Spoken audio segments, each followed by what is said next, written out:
What is up, everybody? Welcome back to another episode of Chicken Bone Alley here in the newly improved Chicken Bone Alley. I'm going to call it the Chicken Coop now. It is, I had to put some pictures up. Still getting some final touches on it, but it looks the same to y'all on the screen, I know. But it is I guess you will call it an actual studio now. We are in an enclosed room, not just in the corner of the shop anymore. It's in the same place, but my dad actually decided he wanted to enclose this over here, and in a week's time, this went from being just a couple studs sticking up to we got full walls, TVs or monitors are mounted on from the ceiling. It is it's a whole different look in here. We got new lights up. We got air conditioning. It is pumping over here. It is about 100 degrees, 115 in the shop, and it is 68 degrees in here. Ooh, nice. This is awesome. So we welcome in Racin Jason. What's up, man? What's going on with you, man? Well, trying to keep it cool over here, and I'm actually being able to do it now. Looks great, man, by the way. Looks good. Good going. I appreciate it. Like I said, I got a few more things still wanting to do in here and get some stuff changed around and put up on the walls and just redo a couple little things, and but it's coming along real good. What's that right there? What's that? A T-shirt over there? Yeah. That is actually that is a Derek McGrew Jr. Race Life for Real T-shirt. I've had it for a while, and just it's been kind of, I was like, where can I stick this? And I was like, why never stick it over there? I was about to hang it on the wall. And I was like, well, we got a T-shirt on the other end. We got our buddy Brandon Johnson there on the other end, so we'll stick this here. You know. It's good. It's good. Well, I appreciate it, sir. I appreciate it a lot. Appreciate it. It was a lot of work. But dude, I like your sign, too, man. I've always wanted to say that. I like your sign. Do you? Yeah. Who did your sign? Derek McGrew Sr. had that made for me up there. Some of them guys that do some of them Northeast modifieds up there.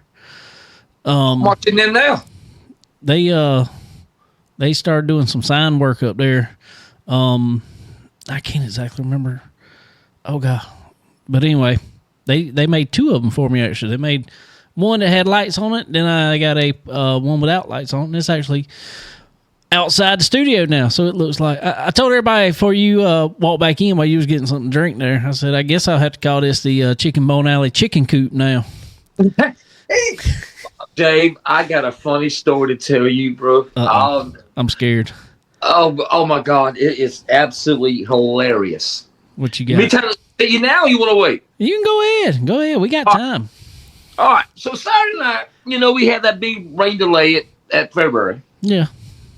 So I get an inbox. I'm outside on the bar, smoking a cigarette, drinking a beer, and I get an inbox, Chicken Bone.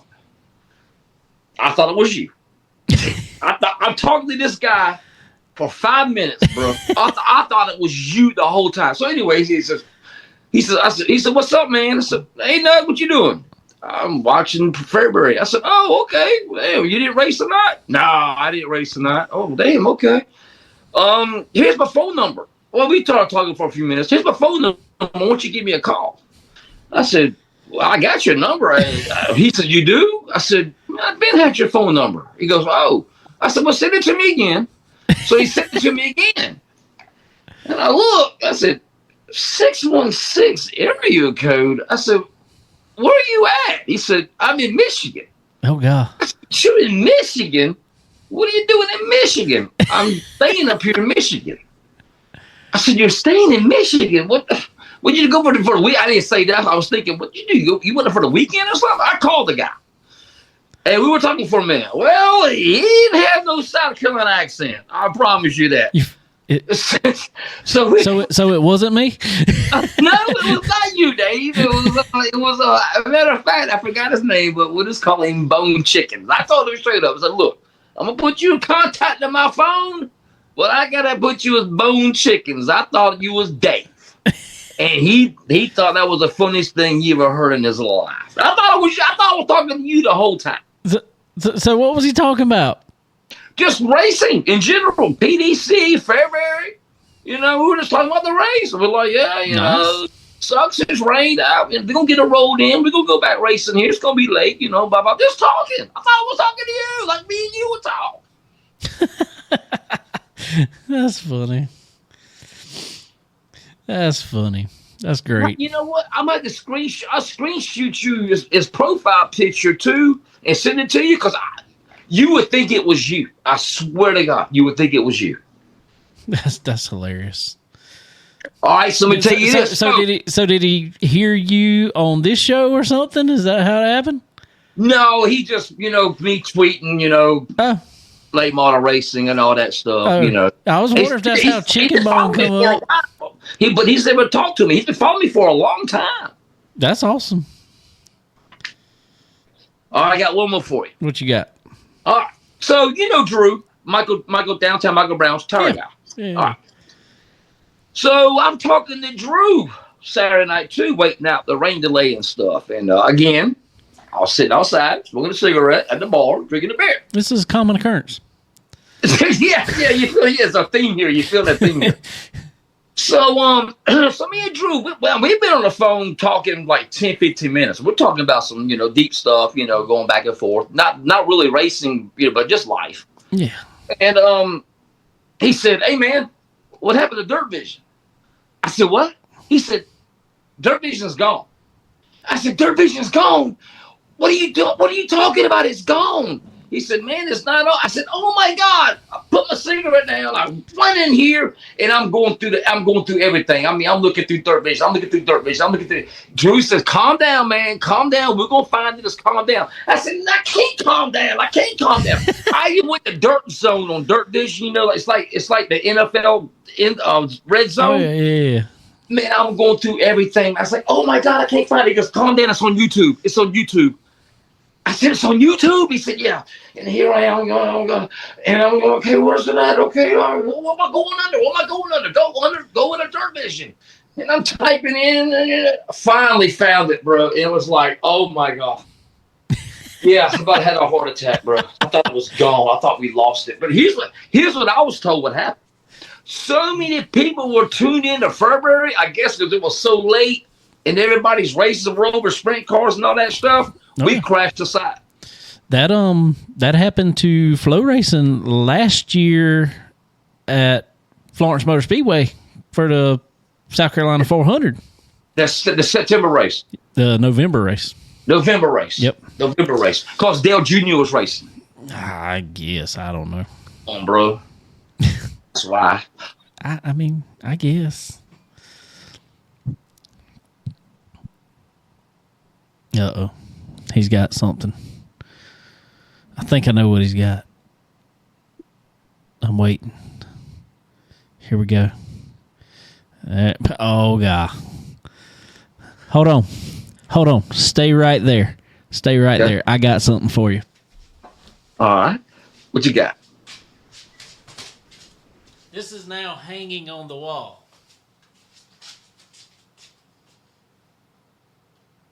It froze up. There we go. Stein? What is that? A figure? What? Oh. That was the Dale call from the commercials. You remember the Dale call? Yeah. What you doing that? That one come off eBay. Oh. Let's see. That you got Amp, but I got the Diet Mountain Dew. Same thing. Hey, I got a heck of a deal on that, bro. Oh my God, I got a heck of a deal. I couldn't turn it down. Sweet. I like it. Heck yeah. I like it. Well, I guess we need to talk about a little bit of racing. We got the Southern National Champion coming on, Mr. Kaede Loudy, and Rookie of the Year. That's pretty impressive.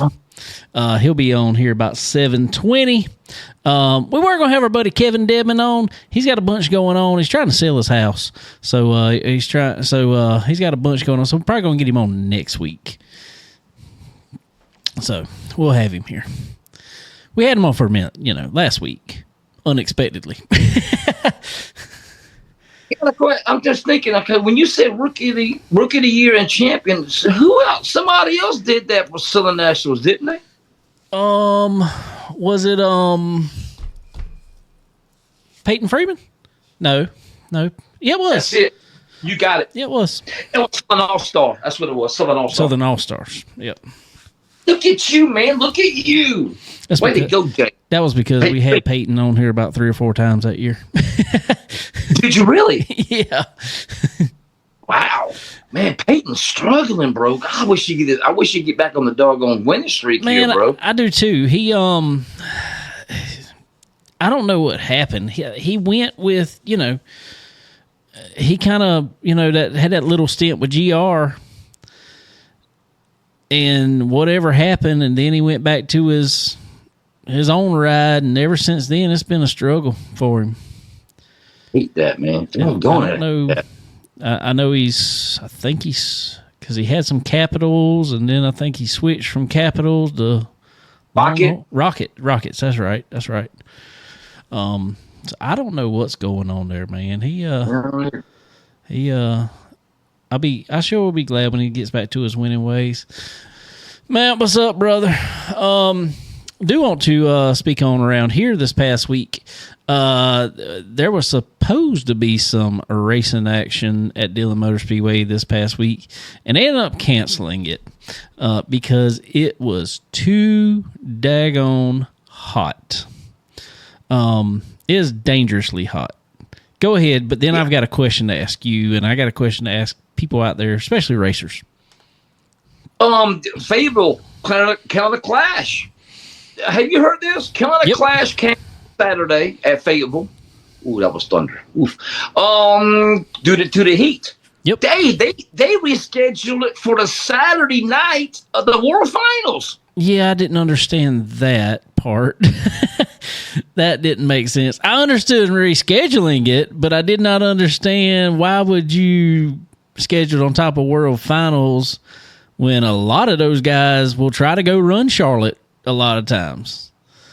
There's Derek McGrew right there. We were just talking about you. What's up, man? Okay, so we'll talk about that in depth a little more. But before that, all right, Derek, y'all don't get to talk about this because y'all don't know nothing about. No, I'm picking. They know about it too, but especially down here, heat, humidity, it's insane. It can get hot. What is the point at which you say it is just too hot to race? I'm not asking for, a specific number per se. But what is the, what's the point? You just say it's too hot to race, too hot to go to a race, too hot to sit in stands, too hot to go deal with all this. What do you say? I guess you got to look at your heat index. Anything over 100, 102, 103. If it's in triple digits, I think that's too hot. I really do. Derek McGrew says 90 plus with high humidity is too hot to race. And I don't disagree with you because high humidity will put you right in the 105 heat index around here. If you're 90 degrees, high humidity, you are 100 to 105 easy. This past week, Saturday and Sunday, I do believe, had heat indexes of right around 110 or higher. Yep. I think it was. Yep. And it was. We have Sunday yesterday. What was that? 108. Yeah, but I think the actual temperature got up to 102 or 103 here. That's too hot. my dad said it was 115 is what it was around here. Heat index. It was hot. It was hot. I'm telling you. Yeah, it was stupid hot. So I commend Dillon Motor Speedway and Fayetteville for, for not racing in that kind of heat, because I'm gonna tell you,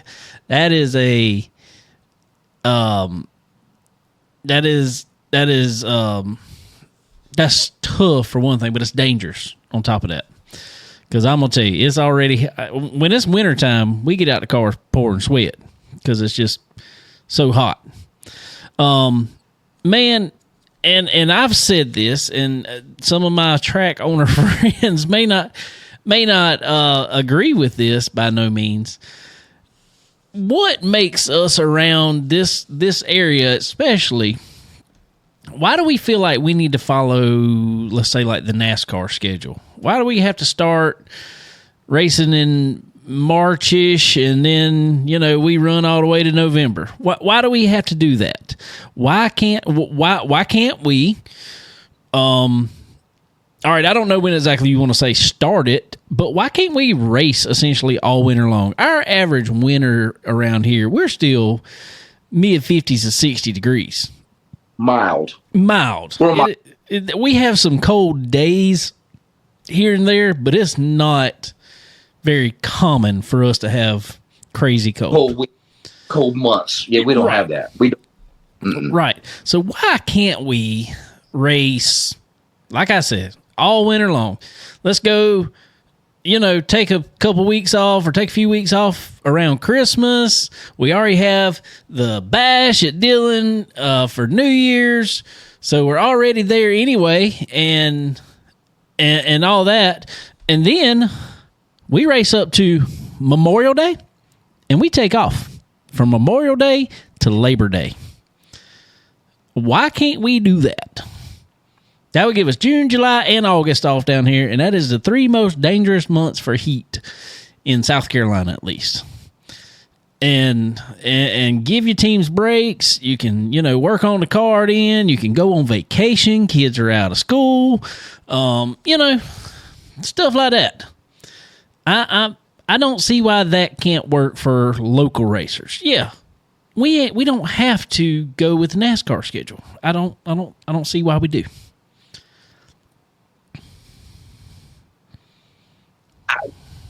All thing I can think of, Dave, there's so many races now. It's just so many weekends of races. You got Crown Jewels. You got other series. Right. No, you're not wrong. You're not wrong at all. But what Crown Jewel race is in? I'm just saying South Carolina, and this is what I'm saying about it. Is, say, if you want to take off in the summer and go to something else, then you got time to. You're not missing anything. What Crown Jewel do we have in South Carolina between June, July, and August? Nothing here. Nothing here. Nothing. On the asphalt side, there is nothing. I mean, we got the Cars Tour coming back Labor Day weekend. That is at Florence Motor Speedway, Labor Day weekend Cars Tour will be there. So, I start back that weekend and that start our season. Wouldn't hurt my feelings. I'll give you an idea on, Dave, how hot it was this weekend. This past week. February, had a couple buddies at February. Man, they said it was miserable hot. And thank goodness me and Smoke dodged a bullet this year, because last year was nice, mild, no humidity hardly ever. This year, it was absolutely dreadful. Yeah. And if it's hot in Illinois with, that little humidity they usually have, it's hot everywhere. It's July. It's hot everywhere. Yeah, so, it is. It is. It's hot. And we've been under a heat blanket for sure throughout the United States, I think. Yeah. So, it happens. It ain't every year that it's this bad. But I'm going to tell you, just coming from someone that races and talking to some buddies of mine at the track, we're racers. 99% of the time, if the track's open, we're just going to be there. That's just how it is. Yeah. But we're not liking it. We're complaining about it. Oh, everybody is. Everybody. And you know, another thing too, Dave. The hotter the temperature, the hotter the tempers. You ain't wrong there. Yeah, but I'm gonna tell you what. There's some nights my temper might get up, but I don't think I'd have enough strength and anything else to get out the car and do anything about it. Just be butt hurt and go on. All right. Exactly. I just be butt hurt and go ahead. Did you see?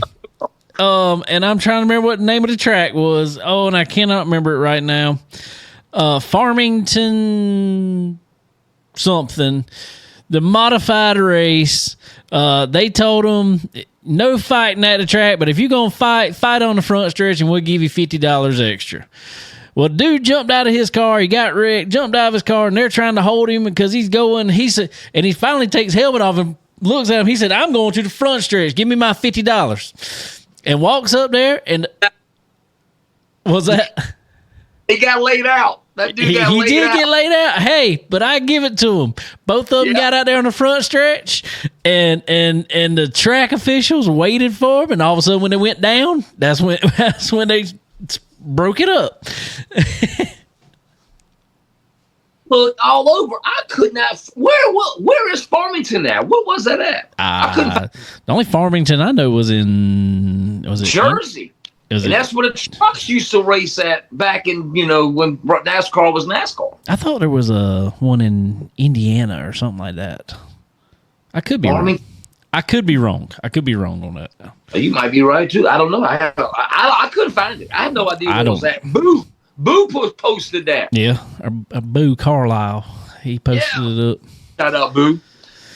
I couldn't find. I don't know where that racetrack was, man, but that was funny. I watched that thing like 10 times. I had it on loop. That guy got out that car, man. He thought, hey, that guy went boom, boom, and laid him out. Get you his $50, man. Have a nice night. Wow. Okay. Hey, worth it.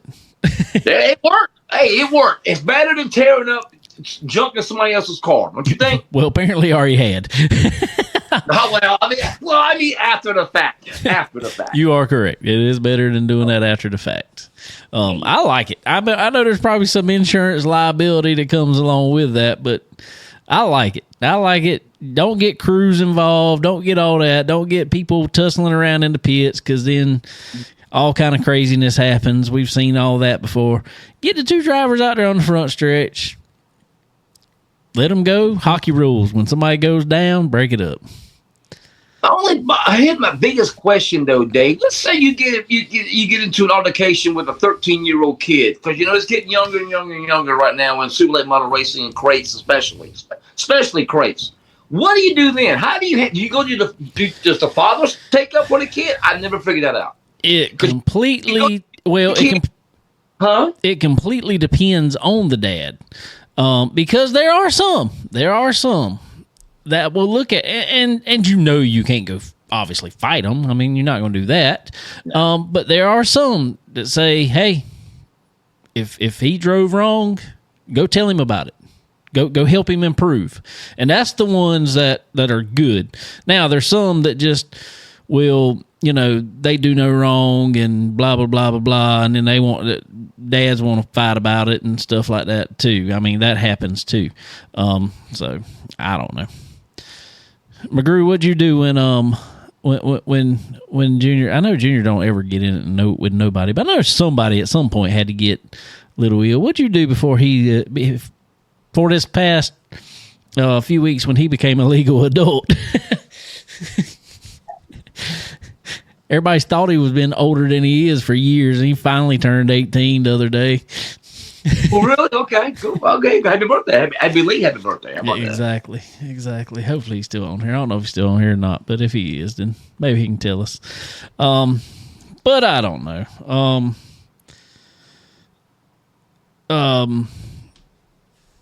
It's a mess sometimes. But who knows? Who knows?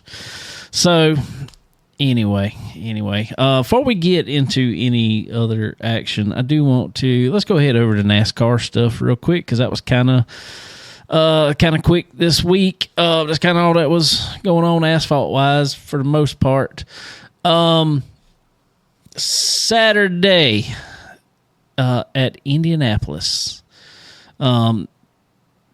I don't know if you've seen it. Did you happen to see the Austin Hill Eric Almirola wreck? First off, I didn't know Eric Almirola was still racing. That blew my mind. Well, it's a part-time thing. Okay. He's a great kid. I always thought Almirola had, great kid. Did he hook him, bro? Did Austin Hill hook him, bro? Yes, big time. Could you not see the gloves go? Yeah, don't wear white gloves. Race car drivers, don't wear white gloves, bro. Don't do that. Don't wear white gloves. And my whole thing is, and look, I like Austin Hill. Actually, I've talked with Austin before. He is a great guy. Kendall Sellers is down here. AK Performance. They do legend cars, Bandoleros, late model stocks. Even now, Austin is his brother-in-law. And that's how they got AK Performance Art. That's what AK stands for, Austin and Kendall. So anyway. That was Austin Kirkpatrick stuff. I thought it was Kirkpatrick. Well, that's the other one. And their logos look very similar too. But anyway, I like Austin. But man, he's somewhat of a hothead. He's a great driver. He drove some dirt stuff there for a while, for a minute back, small stuff, local stuff, very short time. And he was decent in it. But anyway, man, you can't get mad, or not like that. You can get mad if you want to. Almirola got behind him, packed air on the spoiler, got him loose. That's all that happened. He didn't dump him. He didn't run him into the wall. He didn't do anything. Mm-hmm. He got him loose, which is, with the way the cars are now, Xfinity's a little better than Cup, but, regardless, it's what you got to do to pass, especially at Indy. Mm-hmm. To just right hook a man into a part of the wall that had no say, and they're running 180 mile an hour head on into the wall. I got a feeling they parked him for 5 laps. I haven't seen if there's anything come out this afternoon about a suspension. NASCAR's always Tuesday. What was that? Always Tuesdays. I don't know why. For Cup, not always for Xfinity. Sometimes really? Xfinity. Yeah. Okay. I didn't know. Okay. I'm gonna look on here to see by chance if anything's come out. But my thought is it one race or two, not if it's 0 or 1. I'm thinking, this may be a 2-race suspension easily. What would you do? What would you do if you were in charge? I think because the precedent had been set that it was a 1 race when, let's say, when Chase Elliott did it. There's been a couple more that were right rear hooks, and they sat him out of race. I think you got to up it. Personally, that's what I think. They seen what happened, and it's like, okay, that's not enough for you. You can sit out 2 races. Now, I don't agree with what happened at Coda when Austin Cindric right reared Ty Dillon. And they didn't give him anything because they said it was a slow portion of the track. I don't care. That doesn't matter to me. I feel like if you're going to do it, do it. How slow is slow? That's all I'd like to know. Oh, okay, well, all right. Was it 50 miles an hour or 150 miles an hour? What is slow? That's exactly right. Because 150 mile an hour at Indianapolis, you're slow. Oh, yes, you're slow. So... Yeah. Or very slow at Indy. Very slow. Even with the NASCAR, the new crap car right now, too. That's right. So, I don't know. Personally, I think I would sit him out 2 races if it were me. If I had to make the call, that's the call I'm going to make. They might not like that, but just to, like I said, I'd rather you get out and fight. Get out, be mad, and fight. No, I don't want to fight Austin Hill. There's been some people found out what's happened with that, and that boy swings from the next county. Ooh, okay. He carries book bags with him wherever he goes. Everywhere. Everywhere. So, wow. Let me ask you this. What Austin Hill did, all right, let me ask you this. What Austin Hill did at 180 miles an hour, was that any worse or the same equivalent to what Bob Gardner did to Darren Klein? How would you compare that? I think the big... Hello. I don't know how you would... That's tough to equate there to me. I think the biggest thing that happened there is the guy... I don't think those are the same. I don't think you... I'll put it this way. If he would have never flipped, Bob would have never got more than a 1-race suspension. You know what I'm saying? Yeah. Oh, if any. Well, no, I can't take that back because, Michael Page and Corey Hitchcock. Okay, yeah, that was what, 6 months or whatever. Yeah. Okay. Well, yeah. So if Bob didn't flip Darren Klein, it'd been a 1-race suspension from Mars. I think at most, even if they, even if they didn't just put him on a probation, they could have done that. Okay. But I don't think it would have been any more than a 1-race suspension had he not flipped. So that's apples and oranges. Austin Hill, Bob Gardner. That's two. I think it is because you're looking at them. Well, you're looking at them. One was under caution. One was under green. Yeah.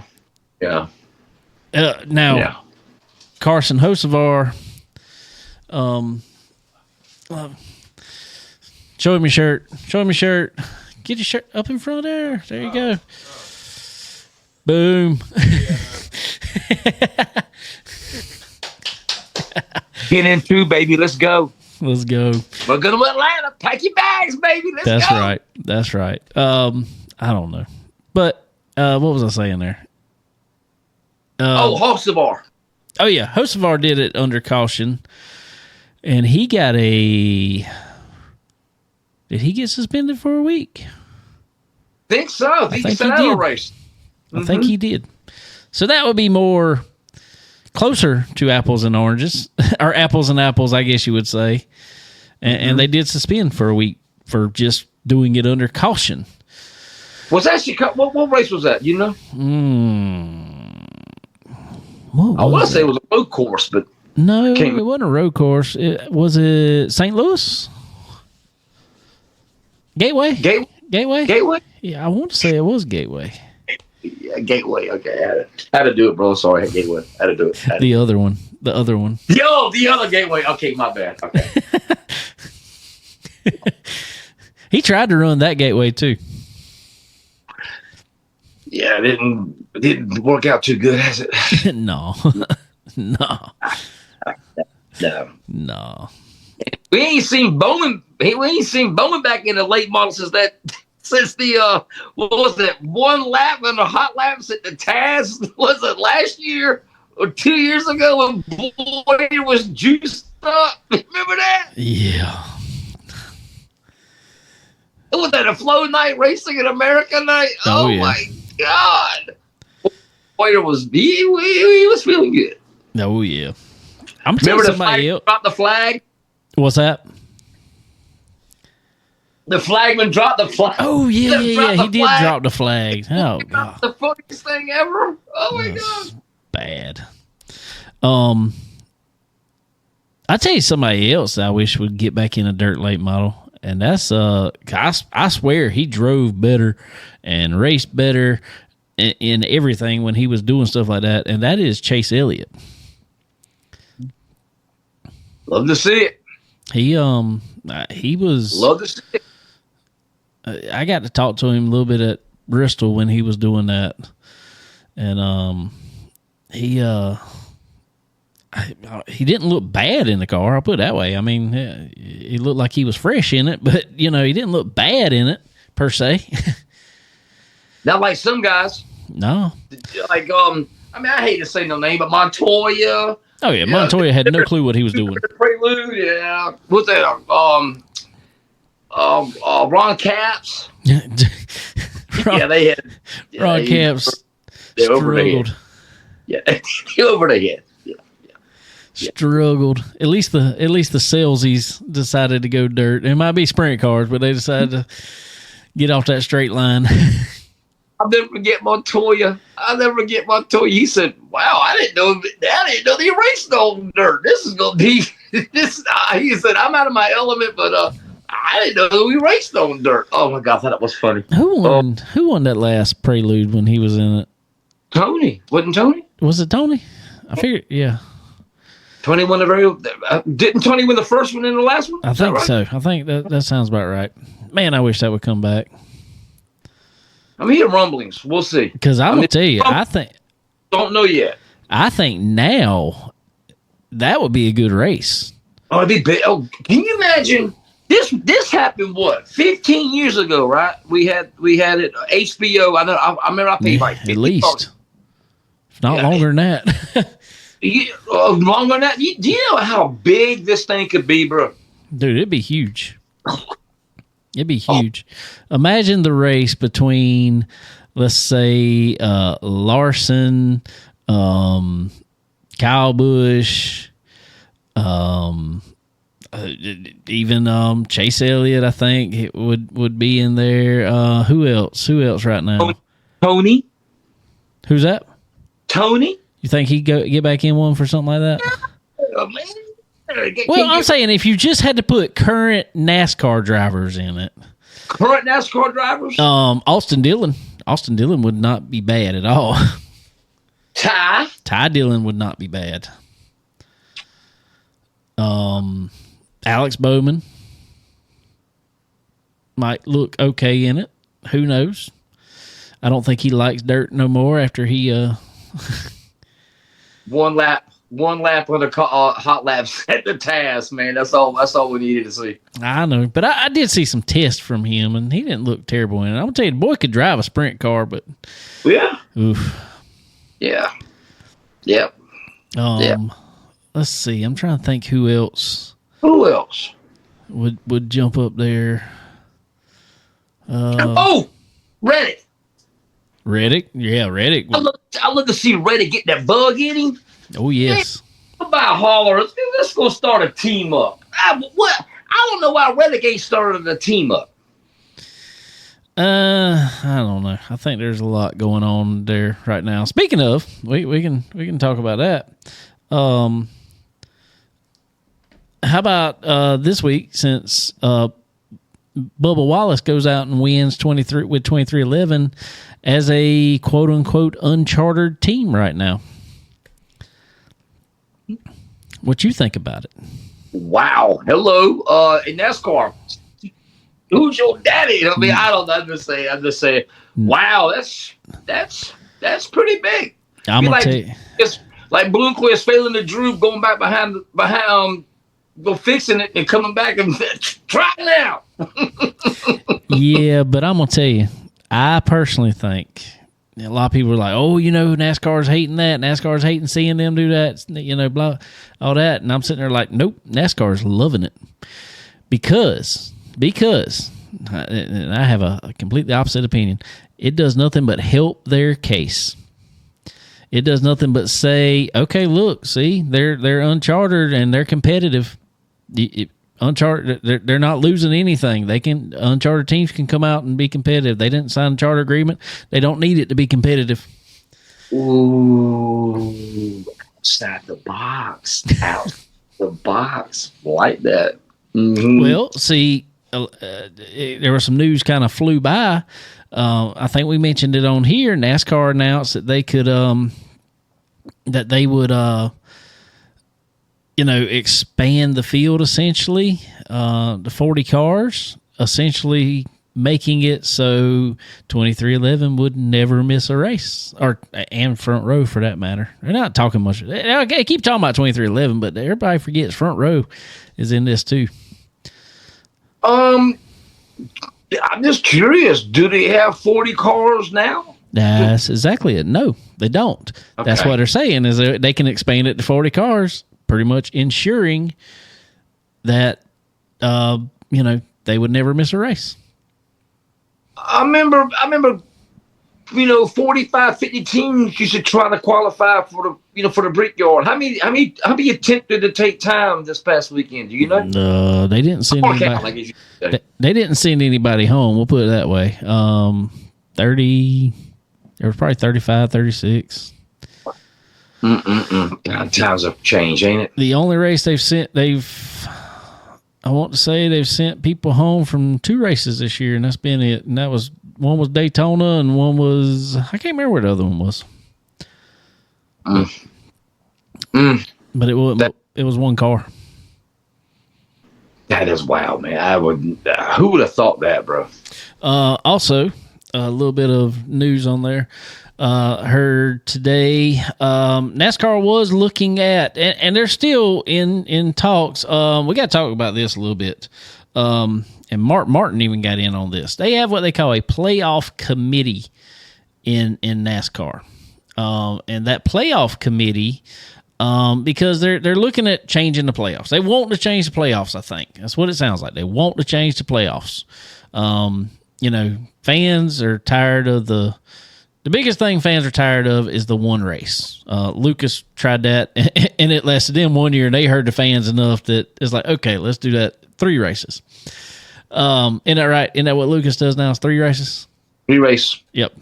3 race. So this is going on for quite a while in NASCAR, and fans are like, man, we hate one race. Hate the one race to determine champion. So what it sounded like essentially was NASCAR was like, hey, we need to change this. Fans are really starting to talk about it, not liking it, blah, blah, blah. They end up getting a committee. Yes, sir. What? School? Racetrack. That's what I'm talking about. How cool is that, bro? See, I would never. You know what? I would never made it to class. You're right. So we'll get back to it here in just a second, ladies and gentlemen. But on here with us now, try and get his phone straight here, Mr. Kaede Loudy. What's up, man? How's it going? Oh, it's another day in paradise. Trying to keep it cool around here. How about you, man? Just got done working on the car a little bit. Taking a little time off here before we get back at it for a little while and get ready for this weekend's races at Duck River. That's what I'm talking about. All right. That is what I'm talking about. Well, man, you did some double dipping, I guess we'll say. You are series champion and rookie of the year. Congratulations. Thank you. Man, tell us a little bit about your season there, or this summer season here. So tell us a little bit about that. I mean, we've definitely picked it up in the last 2 months, I'd say. Yeah. We had a good start in a great car and about won one at Volusia and gave one away, really. And then I think ran 10th the next night and then ran 5th at that Swamp Cabbage race. And then we started good on the Hunt the Front deal, but broken hole pump belt leading one night. And then for about 2 months, just nothing fell our way. Couldn't really do nothing right. And then I don't know, it was right after Eldora, really. We just and we didn't go there, but we just really picked it up, and I think our worst finish is 13th, but besides that night our other worst finish is 9th. So and I think like the last 17 races. So I think we've ran 17 races. Our worst finish is 13th, and the rest are top 10s. That's what I'm talking about, man. Well, it's been a I guess a couple years since we had you on here now. I think it has 2021, and was it 2021? Oh my God. Yep. Dude, it don't feel like that long. We need you on more often than that. Man, and at the time you were really heavy just in the crate stuff and started dipping your toe in the super stuff, and now you've really dipped your toe more in super stuff. We talked to we talked to Leighton Sullivan about the same thing, man. He kind of was on that same path, and you know, what's been the biggest difference for you? You know, going from the crate stuff now, you know, pushing more super stuff. I don't know, really. I mean, honestly, like, there ain't really much different. It's just learning really how to race. You know, like, how you tune a car ain't no different. What you put on the car ain't no different. It's just the tolerance for being right is a lot tighter, and the competition's a lot tougher. You know, but like, you know, when last we talked, I was actually making my super late model start with a crate car. So that's right. But and ran pretty good with it too. I think we ran 7th. Yeah, that was. I remember watching that. I was like, "Hey, you're running good in that thing."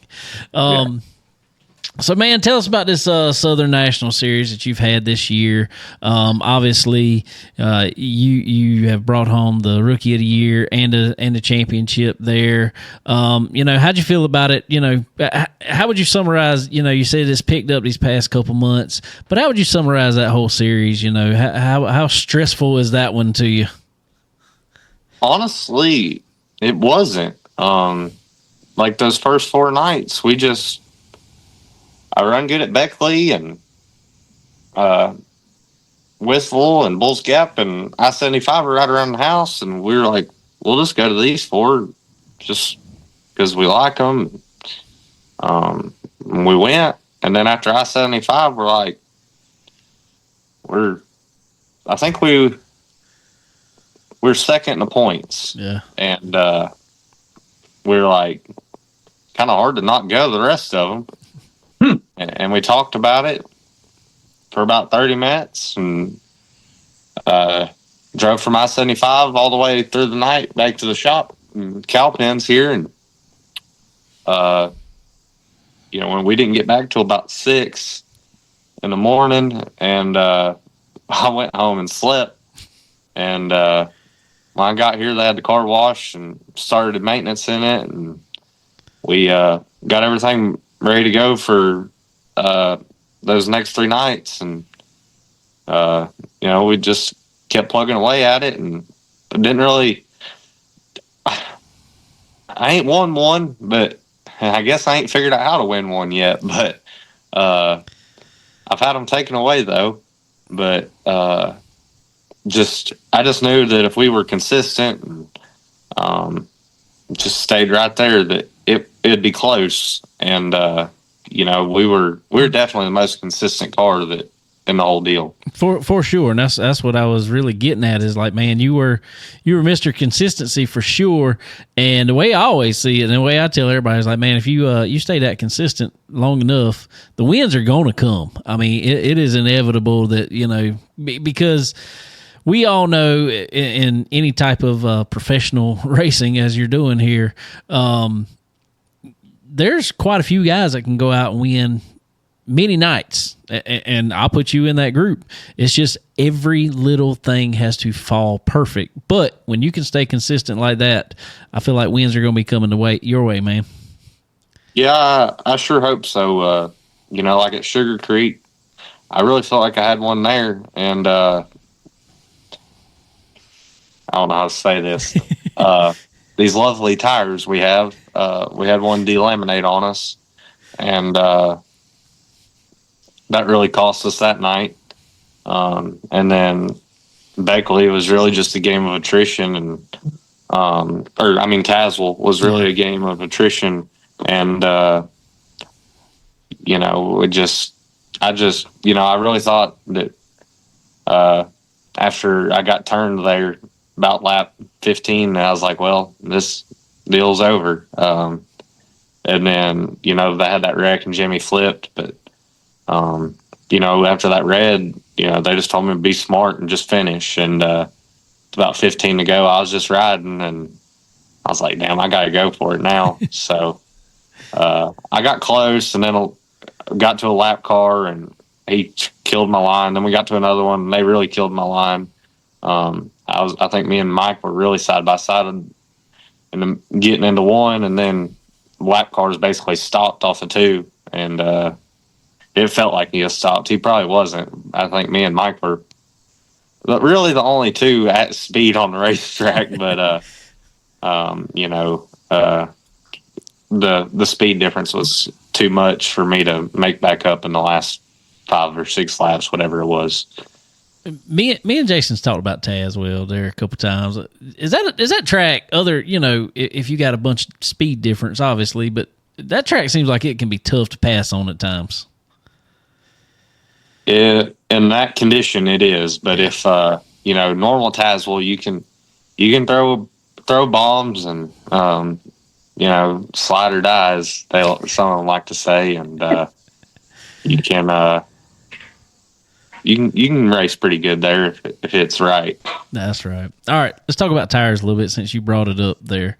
Jason, you can chime in on this too because I know you've been you've put it out there too, man. What do you feel? Obviously, we know series and all this stuff. They're going to mandate what tire you run, essentially. But do you wish sometimes that they would kind of open up the tire deal, or do you like it that they mandate a tire, or what would you rather have? I wish they'd bring back the 1350s and 1600s personally. I mean, these new tires, they're junk. They're junk and they're overpriced. So I hate to say it, but it's the truth, and the racing ain't as good no more. So, tires are $100 more than they were 4 years ago. Yep. So I wish they'd bring back the old style tires. Unfortunately, there's one guy at Hoosier that don't like that, so we'll probably not get that for a long time or ever again. So we'll race with what they got because that's all we got. That's right. Offered, and we'll just keep digging. And what's bad is we got the same issue on asphalt. That is the exact same issue. So it's I don't know what the deal is, but it seems like ever since COVID, all of a sudden tires are different for sure. Oh, fun. What you got there, Jason? Anything? Yeah, Kay. Well, what you got coming up? Are we going to see Kaede Loudy on the national tour maybe the next year or two? I wish I could say next year, but unfortunately, a lot of it is out of my pocket or just a good sponsor's pocket, and I don't really have people behind me that are like, here's a checkbook, go race national tour. Here's a rig, go race national tour. Because really to race national tour, you got to have a rig, 3 cars, 3 or 4 engines. And, we just got 1 car and 2 engines right now. So, we ain't got quite the equipment to be able to do that. So, until we can, find some people to align ourselves with, we'll just keep plugging away at this regional deal. All right. For sure, man, for sure. So go ahead and tell everybody who all you got to thank for helping you out this year. Bush Forestry, JV Salvage, Bigfoot Enterprises, Kaufman Corvette, Spare ECM, UGS, STI, BT Energy, Penske Shocks, Barry Wright Race Cars, Bruce Miller Masonry, DJ's Performance, Swift and Hyperco Springs, Spindle Joe, Service 101, 2-4 Machine. Let's see. I just finally started getting interviewed like a few weeks ago. So I told you got to come on here more often. It's been a while. Wow. But, outerwears and there's a lot of them that, play a key part into making it happen. That's awesome, man. That's awesome. Go ahead, Jason. I just want to say, Kate, it was so great Saturday night seeing a Bloomquist and a beer ride up there, man. Oh, was that 2005 or 2025? I didn't know I didn't know what dimension I was in. It definitely ain't like what people have seen in the last 3 to 5 years. That's for sure. Yeah, amen, brother. Keep digging, man. Tell Barry we said, hey, man. Tell I love Barry to death, bro. Will do. And I need a Kaede Loudy t-shirt too, man. I need a Kaede Loudy t-shirt. I should have got one in February last year. Yeah, you should have. Why didn't you say something? I didn't know you had any. Do you have any? Yeah, we've got some of our older ones, but we're we try to keep some in the trailer. But I meant to call today, but we're gonna have some 2025 Schaefer's Oil Southern Nationals champion shirts made too. Oh, all right. Okay. Hey, XL. I need an XL. All right. Sweet. We're gonna need one to put here in the studio too. All right. Oh wait, that's two. In the chicken coop here. We I don't know if you heard the first studio. We actually got an actual studio now, man. There you go. Oh, well, good deal, brother. Well, let everybody know who's crewing on that car too. Well, right now it's just me and Barry's son Lance. So there's just two of us. There's just two of us working on it, and so and my dad, he'll come sometimes, but not very often. Is your dad still busy with the shock deal and everything, building shocks, everything? He's still doing shocks.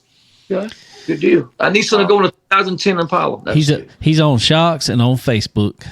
Yeah, that's about it. We're trying to get Jason on Facebook here. He was like, I ain't seen Kaede on the X. I'm like, he's got one, but it ain't. So he's advocating for you to update your Twitter X profile there. Yeah, man. I don't ever get on there, so I just get on Twitter, man. Come on, Kaede. There's too many social media platforms, in my opinion. I wish there was just one. There's just one. Just one. No. Oh, good deal. Good deal. All right, man. Nah, he can sell stuff on Facebook, like me, shoes. Yeah. That I threw in the closet and still haven't worn. I'm just glad I ain't got to deal with them no more. Wow. Hello. Okay. Yeah, that's funny. That's taking up space. There you go. All right, buddy. Well, we're going to have to get you back on here soon. Congratulations again on winning the Southern National Championship and Rookie of the Year. That's awesome. Regardless, like I said, consistency is key regardless, man. And we're going to see that name on some big trophies here soon. Yeah, I sure hope so. Duck River Saturday. Let's go. Duck River Saturday. Come on. I hope Friday and Saturday. That's right. But, it was cool to, finally, it was cool to write a piece of history. Ray told me that nobody's won a rookie deal and the championship in the same year. So that was pretty cool. So I wish I could have won the race too, but can't be too greedy. We were talking before we came on air. You and Peyton Freeman won the Rookie of the Year and the championship with the Southern All Stars too. So you two guys. I haven't ever won Southern All Stars. No, we're talking about Peyton did. It was funny. Freeman. He did. Okay. He won Rookie and championship, and then you won Rookie and championship of Southern Nationals. Yep. So very cool. Pretty cool. Very cool, man. Well, good deal, buddy. Well, it's great having you on again, man. Like I said, it's been too long. We're going to definitely have to get you back on here pretty soon. Yeah, for sure. Just whenever y'all want. You got my number. There you go, man. All right, man. I appreciate you. Congratulations again. All right. Thank you, guys. Thank you. All right, everybody. Our buddy Kaede Loudy there jumping back on. First time since 2021. I didn't realize it had been quite that long. So, is that when you just got started good? I had been on for about a year. I think actually, let me tell you something really funny. You know where I talked to Kaede Loudy first at? The same race I talked to Leighton Sullivan at Charlotte. Wow. The World Short Track Championships, yep. WSTC. Yep, he was up there running the crate car that week. How about that? I think he was. Like I said, then turned around and went and run Where'd he say? Tazwell? Was it? Taz? And ran the crate car with the supers. And finished, what, seventh? Seventh. Wow. That's why I knew. I said, if he can do that, he going to be pretty stout in it. So, anyway, let's go to commercial here really quick, and we will be right back. Are you ready to unleash the true potential of your ride? Tired of feeling held back? It's time to experience the Pro Fabrication difference. At Pro Fabrication, we don't just build headers and exhaust. We engineer performance. Crafted with precision from high-grade materials, our systems are designed for one thing: maximum power. Feel the instant increase in horsepower and torque. Hear the deep, aggressive rumble that turns heads. Our expertly designed headers optimize exhaust flow, while our performance exhaust systems deliver that signature sound that you crave. But it's not just about power and sound. Pro Fabrication means durability you can trust. Built to withstand the toughest conditions, our headers and exhaust are an investment in long-lasting performance. Whether you're hitting the track, conquering the trails, or just cruising the streets, Pro Fabrication gives you the edge. Experience smoother acceleration, improved field efficiency, and that unmistakable feeling of pure driving exhilaration. Don't settle for less. Upgrade to Pro Fabrication headers and exhaust today. Pro Fabrication headers and exhaust. Quality that wins. Chicken Bone Alley is brought to you by SRI Performance. They are your one-stop shop for all things racing. Do you need performance parts? Look no further. They offer a wide range of high-performance parts for various types of racing, including stock car racing, dirt racing, and more. SRI Performance also has the most knowledgeable employees in the industry. If you're looking for that hard-to-find part, they've got it. And if you're wondering how to make it work on your car, they know it.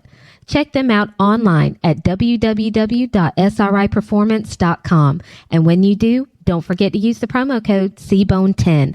That's C as in chicken, BONE10, and get 10% off at checkout. Tired of leaving performance on the table? Ready to dominate the track? For decades, Earl Ramey Racing Engines has been the secret weapon of champions. We don't just build engines. We craft precision, engineered powerhouses designed for one thing: victory. From meticulous machining to expert assembly, every Earl Ramey engine is built with uncompromising quality and a passion for speed.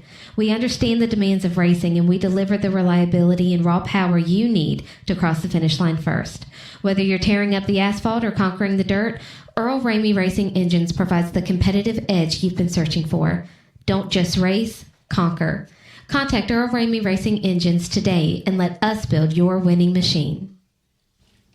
Stock Car Steel and Aluminum is a full-line steel service center stocking thousands of sizes, shapes, grades, and types of metals and plastic. If you need it, they have it. And if not, they work fast to find what you need and get it to you. Stock Car Steel and Aluminum also has the ability to cut orders to your specifications as requested. Their dedicated team not only brings many years of experience to the table, but they are always ready and willing to lend a hand with anything you may need. Stock Car Steel and Aluminum. Your material needs are covered here.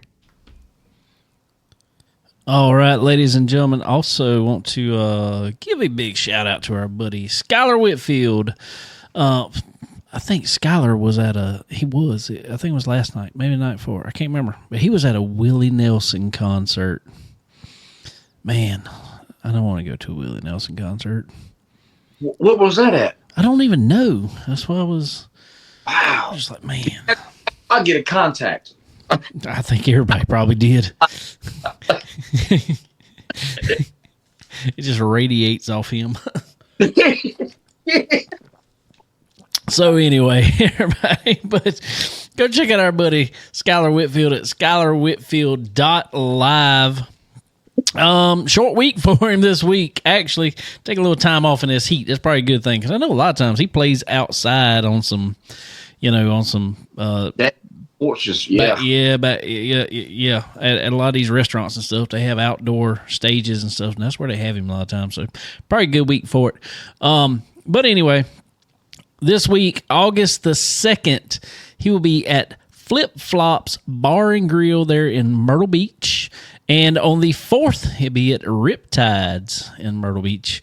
So only 2 shows this coming week for our buddy Skylar Whitfield. He'll be back on it for sure here soon with more. But y'all go check him out. Everybody needs a break every once in a while, and he has been on it hard. Every week we've had 7-8 shows he's doing in 1 week's time. So, so I'm glad to see him slow down for a little bit for a week. Right. So y'all go check him out. Go check out SkylarWhitfield.live. If you're in the Myrtle Beach area, go see him live.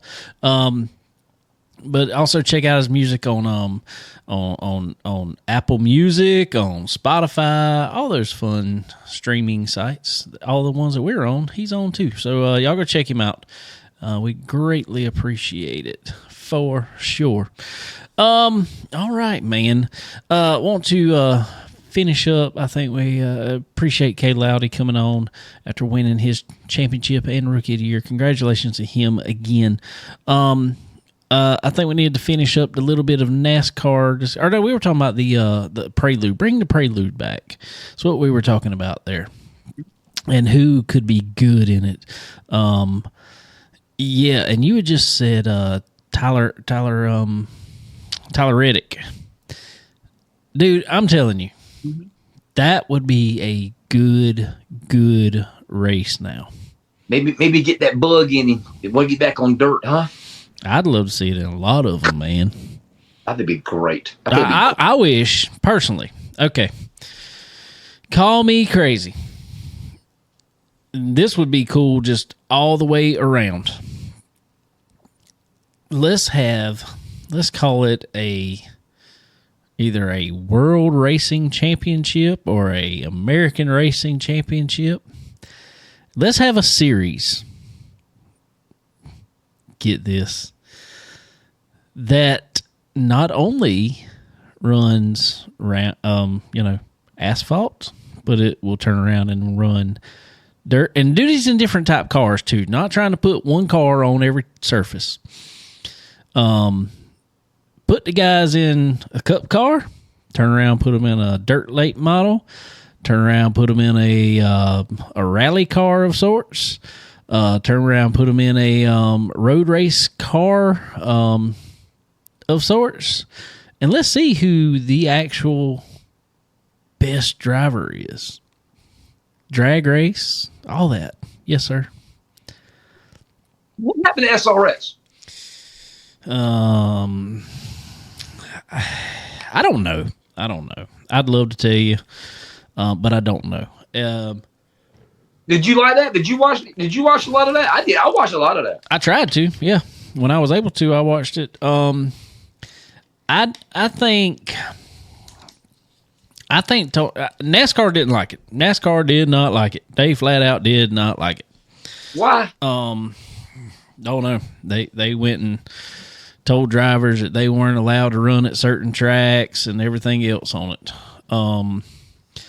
NASCAR flat out did not like it. So I don't know if it was just so much pushback from NASCAR that he found that Tony was just like, forget it, or if Tony's just tired of round track racing in general right now. Because other than Eldora, he has nothing to do with round track right now. Well, he was never a NASCAR spokesperson either. No, he was not. He was not the PR guy. And that is why that's one reason he got out. But also when that whole, the new contract negotiations come up, he looked at it and he said, "I'm not signing this crap. I'm out." That is essentially what happened with him with NASCAR. He's just like, I'm not doing that. I'm out. So I don't know. I mean, there's a bunch of different things that said. I know NASCAR, or Ray Evernham more or less, bought up the IROC stuff. Mm-hmm. And he's trying to bring some of that back. And I thought maybe that might have been a reason the SRX stuff kind of was going away, because he thought that NASCAR was going to jump on the IROC deal and bring it back. But now looking at that, they're just kind of making a race of a track day racing club out of that, not even real racing. So I thought it was cool, personally. The cars were horrible. They were. They could have done a little something better with the cars. I mean, they based it off of it was Fury race cars who done it.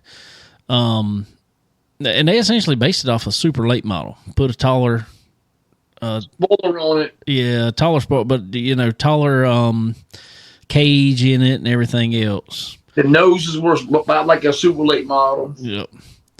So I don't know. I liked it, but I don't know if he didn't feel like. I think he got a bunch of pushback because I don't think they could go to a NASCAR sanctioned track either.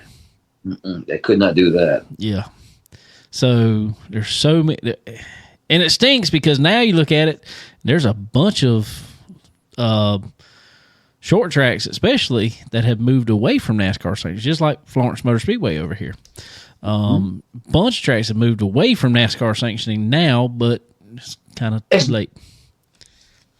Yo. Is Hickory and Bowman Gray still NASCAR sanctioned? Oh, yeah. Bowman Gray is owned by NASCAR now. Well, it's promoted by NASCAR now. They bought it. They bought the lease, essentially. Both of them? No, just Bowman Gray right now. Okay. Hickory is still NASCAR sanctioned. There's some word on the streets that it's next on the list to be bought up by NASCAR, though. Oh, wow. Wow. What about, is Orange County the Rougemont, is that track still open? Yeah. They have the orange, what they call it, orange blossom, whatever it is. Jared Fryer has won it a couple times, and so that's cool. I mean, that was one of my favorite bush races. I ain't lying to you. They don't run. I don't know. They run like all the time up there. I think they just kind of run bigger races. I got you. Oh, yeah. Anyway, all right, sir. Well, we got all that out the way. So now, I guess. Look, I'm even going to have to put on. Here we go. I got to put on the ad or the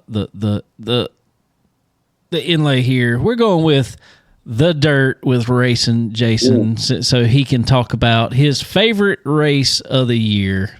Yes. Yeah. Burberry, baby, the PDC. Well, Dave, I got to be honest with you, brother. Started at 217, and I didn't make it. I could see why. I think there was a lot of people didn't make it. Didn't make it. First off, let me start by this. Matt Curl and the entire February staff, my hat goes off to y'all. Y'all did an absolute fantastic job with the hand where y'all were dealt. Fought rain all week. They put tons of man hours into that doggone race, and they got it running. And the track was great. I know there was like 15 cautions. That happens, but it is what that is. But Matt Curl and their entire staff at Fairbury, my hat goes off to y'all. I tip my hat. That was absolutely great job. Great job. I did watch the replay twice yesterday when I got up twice. Wow. Yeah, man. It couldn't happen to a nicer guy. You should have picked Brian Shirley. I tried to tell you. I know you did. And I was like, oh, man. It's okay. I did end up talking to him yesterday.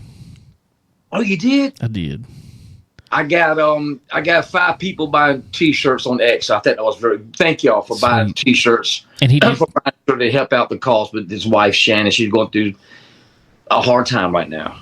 And I've been down that road. I know exactly what he's going through, and it sucks. For sure. Totally sucks. For sure. So, but I love Brian Shirley. He's awesome. Way to go, Brian Shirley. Congratulations on winning the 35th annual PDC. He did tell me that next, I don't know whatever next Monday he's available. He'll be on here with us. So. All right. Get him on next week then. If he's not racing, we might try. All right. Got a little bit of notes here from the PDC. Pierce, he kind of stalled his motor there. He was trying to time the start. trying to time the start, hit the brake, motor stalled, just locked up, turned sideways, and took out 5 good cars. Is that what happened? I was wondering what happened. I was like, no, he stepped on it. Yeah, that's what happens. No, you know how it is. Oh, Dave. yeah. Trying to get that good start, man. Got to hit the brake. Oh, motor quit. Oh no, the whole thing is locked up, cut off. Shit. And yeah, that was it for that. I hate that. We had a cat fight. I heard something was going on in the pits. Had a cat fight. Who was that with? I'll text you that. Okay. Remind me. Text me and I'll tell you. Okay. Bad. Your boy Bad had a great tour all week. 2 motors blows up, I bro. know. That dude cannot catch a break. If everything goes right for him, he has great finishes. Great finishes. But he cannot catch luck for nothing this year. Nope.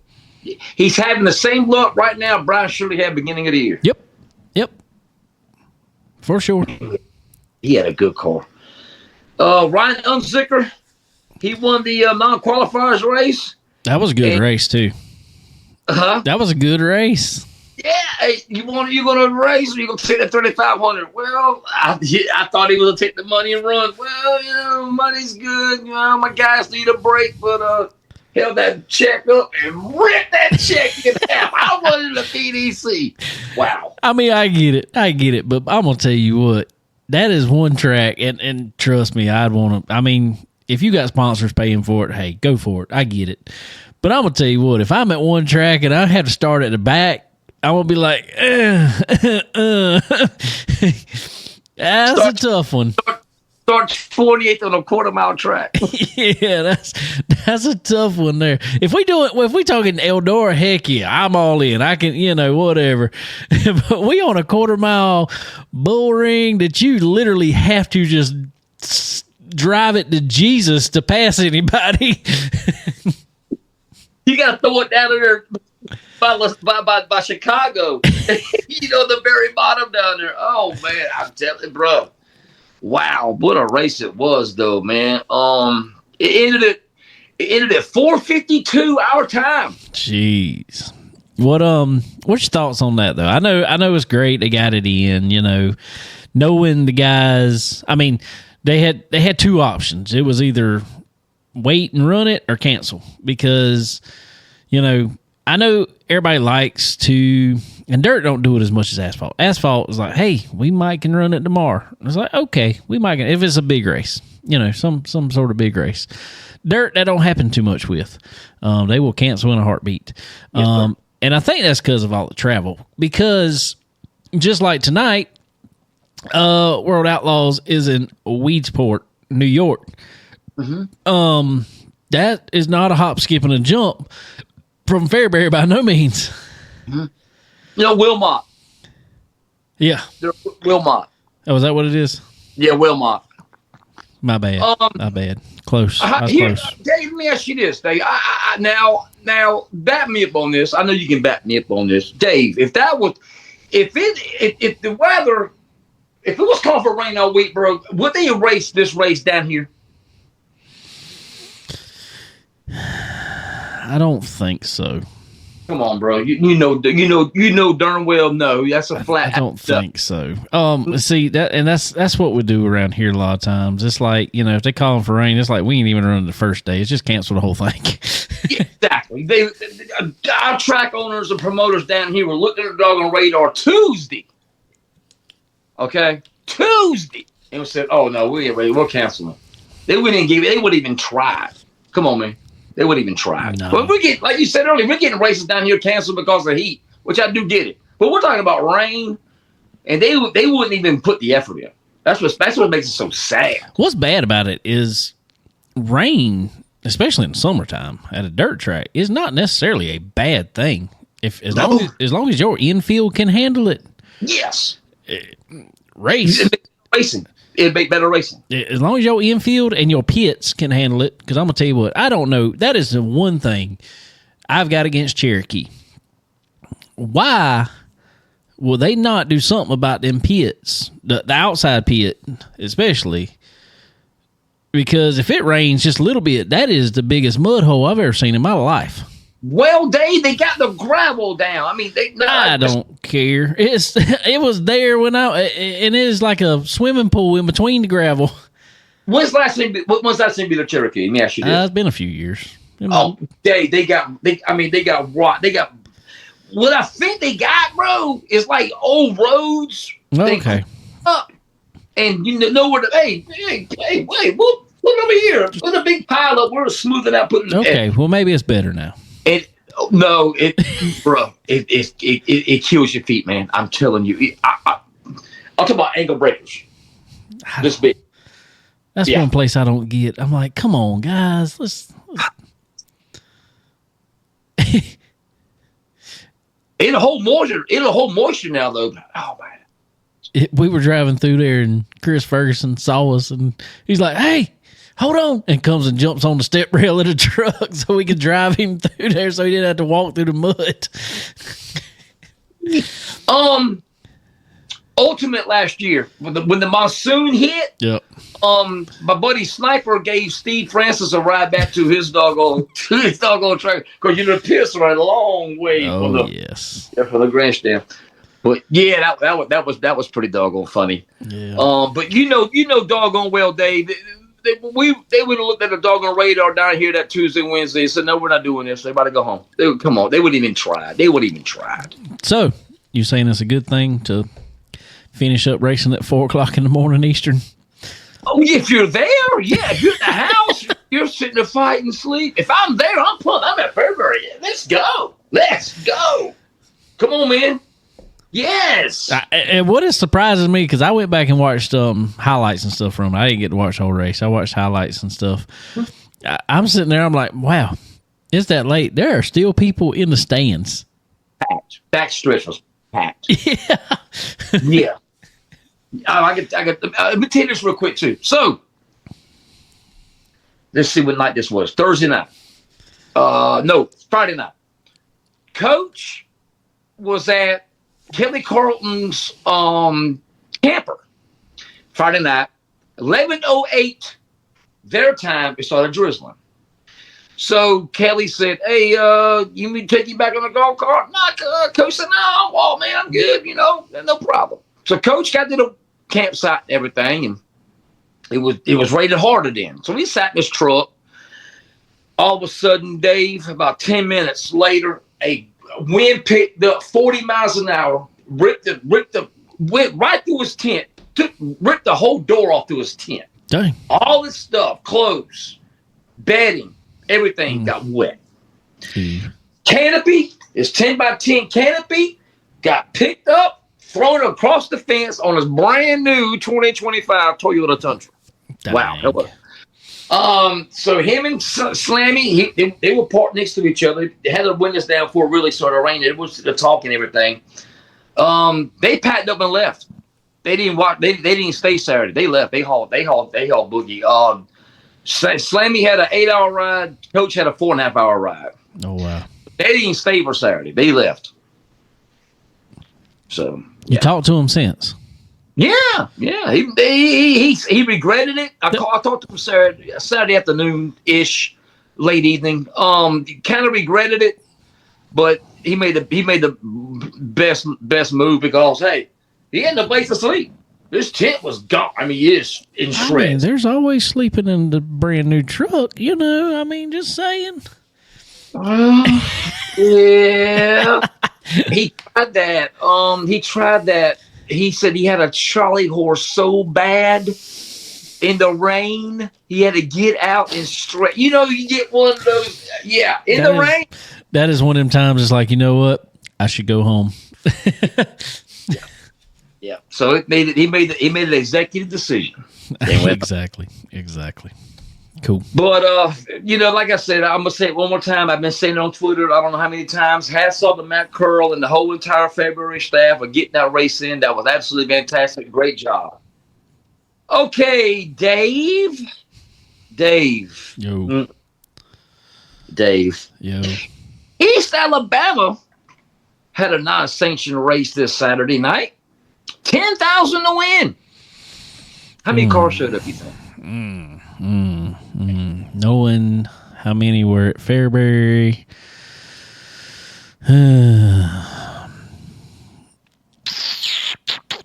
I'm going to say 12. You were that under 11. 11 cars at East Alabama for 10,000. That's heartbreaking.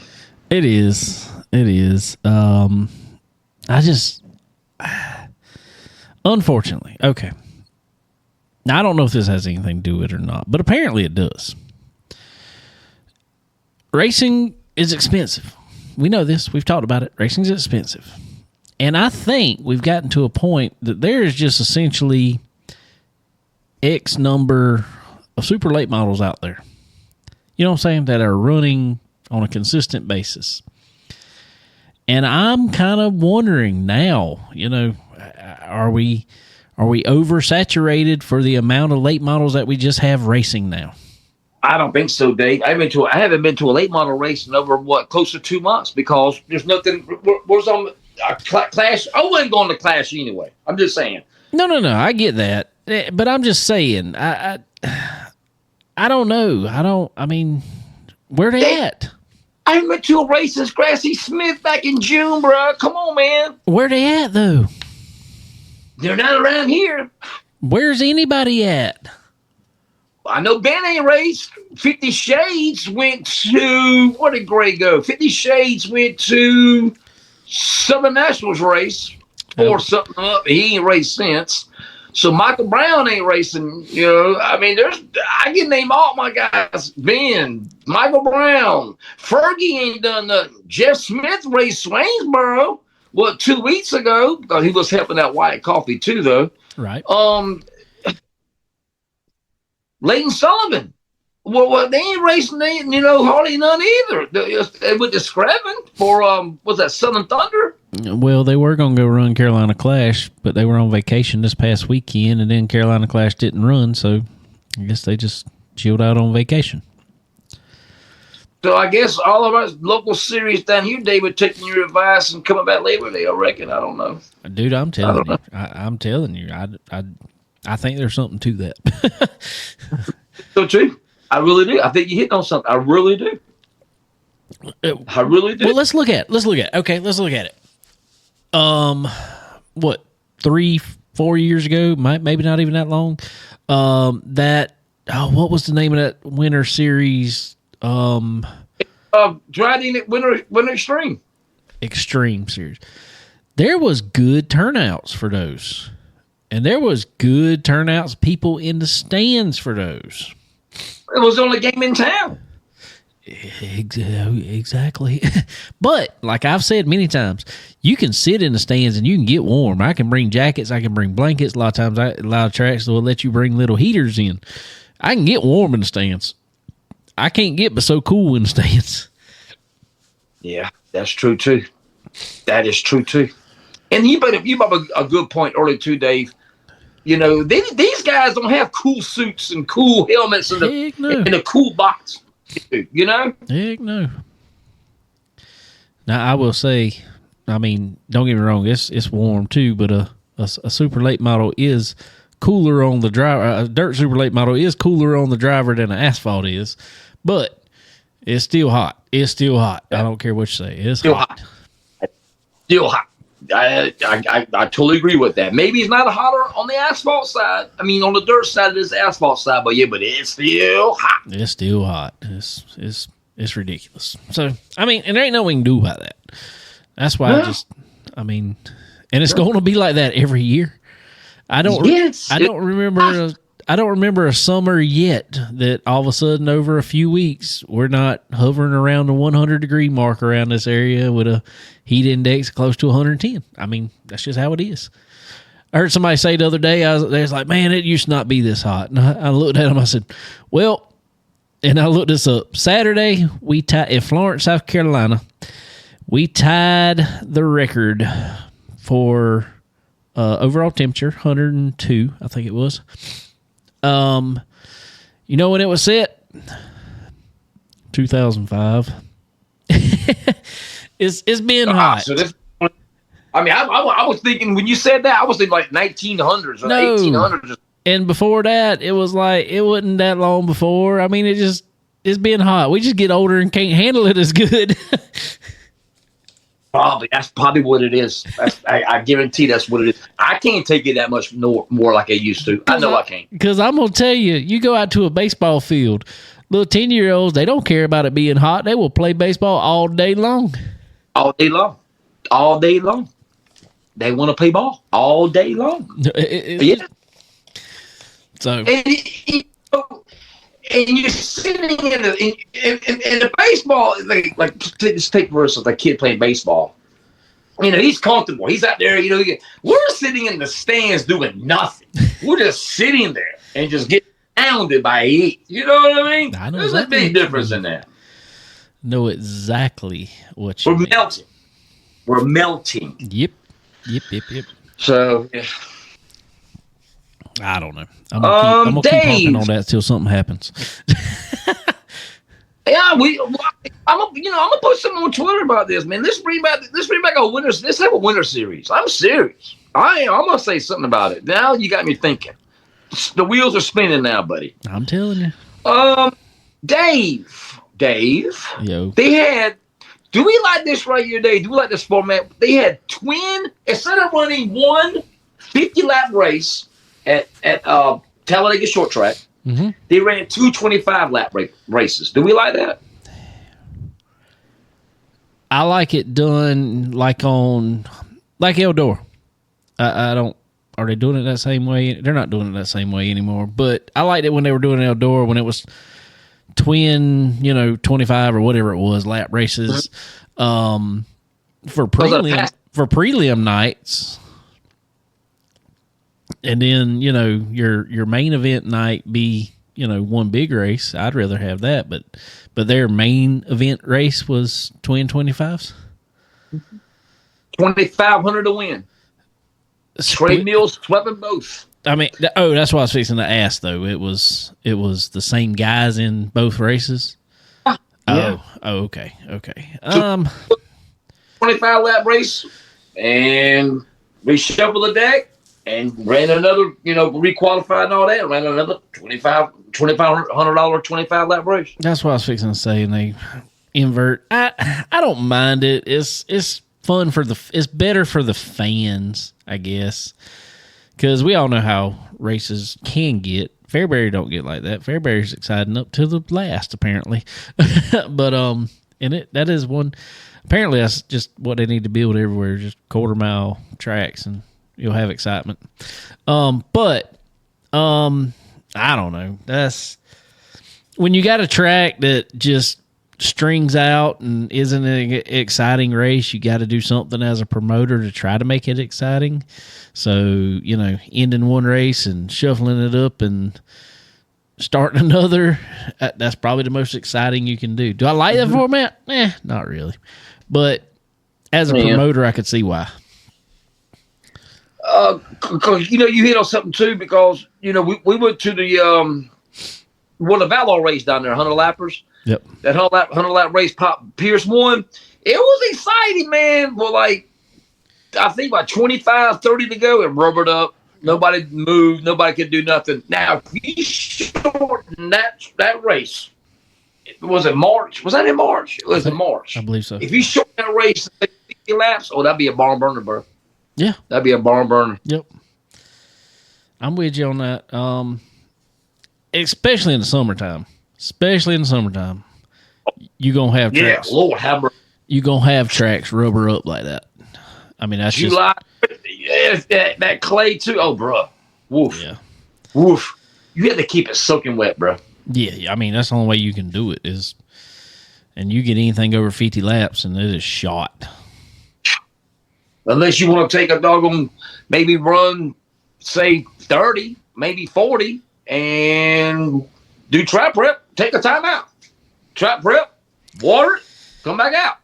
Is that much different than running twins, though? I guess it'd be about the same effect. Exactly. Yeah, it'd be about the same effect. Yeah. Now, I say, if you're going to run twins, run one at the first of the night, this is always what happens to us when we run twin races. Now, I get it with ours down here. You know, we're short on tires, and we run a scuff program and everything else. So we have to, they make sure we don't touch tires. We don't really do nothing. We have very limited stuff we can do. But, man, if you're going to run twins, run one of them at the very first of the night. Do your invert or whatever. Run all your other races. Let the guys do whatever they want to their cars, and then come back and run that second race, and it's probably gonna be a whole lot more competitive. I like that. I got one for you. We were talking about this last Tuesday night on Ripping the Lip. Let me ask you this. Let's say we were talking about the droop rule. We were talking about the Don Fuqua at Central Missouri Speedway. Remember that last week? Yep. Got the slider and everything. He failed droop, caused damage to his car. Yep. How about that figure day? They sent a Rip in the Lip, which makes pretty good sense. Hot lap, qualify, heat race, then main event, but you can't touch your car. So in other words, when you get teched before hot laps and you pass the droop and everything, impound the car, leave it right there on the infield. Maybe you can change tires or whatever, but other than shock adjustment or none of that, you can't do none of that. No, you don't like that. I don't like it. You're shaking your head. I don't like it. Okay. That is, I mean, us as racers, that is what we're supposed to do. We're supposed to get our car better every time we go out for every session. So if I get to a track and I have to unload my car, I hope I'm good, because I ain't going to be able to touch it other than maybe bolt up other tires. Pretty much, you're going to have a train race at that point. Whoever qualifies up front, that's who's staying there. Mm-hmm. Well, I was trying to, think of a way to avoid this whole damn Fuqua failing to droop because he got a slider thrown at him and had damage. I'm just trying to avoid that. Once you get through tech, you pass the droop. Whatever happens after that, if you get damage from a slide or whatever, you hit the wall, whatever. Hey, that car passed droop earlier. How come it ain't passing? Go ahead. I'm going to do like Jason. Here we go. Go ahead, please. Limit shot length and do away with the droop rule. We've been said this, Dave, but nobody's listening right now. So I'm just trying to think of another way to avoid this. Until you do away with the droop rule, there's always going to be these gray areas like this that something funny is going to fall in. And now, to me, that's not a gray area. If there is damage, you cannot definitely say that X number is his droop. That's not a foul in my opinion. That's just, there's some common sense when it comes to any rule. So until people start using common sense, and let me tell you something else here. Apparently that guy, I don't know him, ain't ever really heard of him up until this. We started talking about it, that deal. Apparently, he's probably at a track. One, either he's not the fan favorite, or two, he was racing against the track favorite. I didn't think about that either. I did not think about that either. So whenever you have that, you're going to throw out all kind of common sense there. But it shouldn't be like that. If you are a series, there should not be any favoritism whatsoever. You are 100% correct, but guess what? There he is. It happens. It's going to happen. And it's going to continue happening. You're never going to stop that. Well, all right. Well, okay. Thank you. Thanks a lot, Dave. There, I'm just trying to. Okay. I appreciate your efforts in trying to fix this, but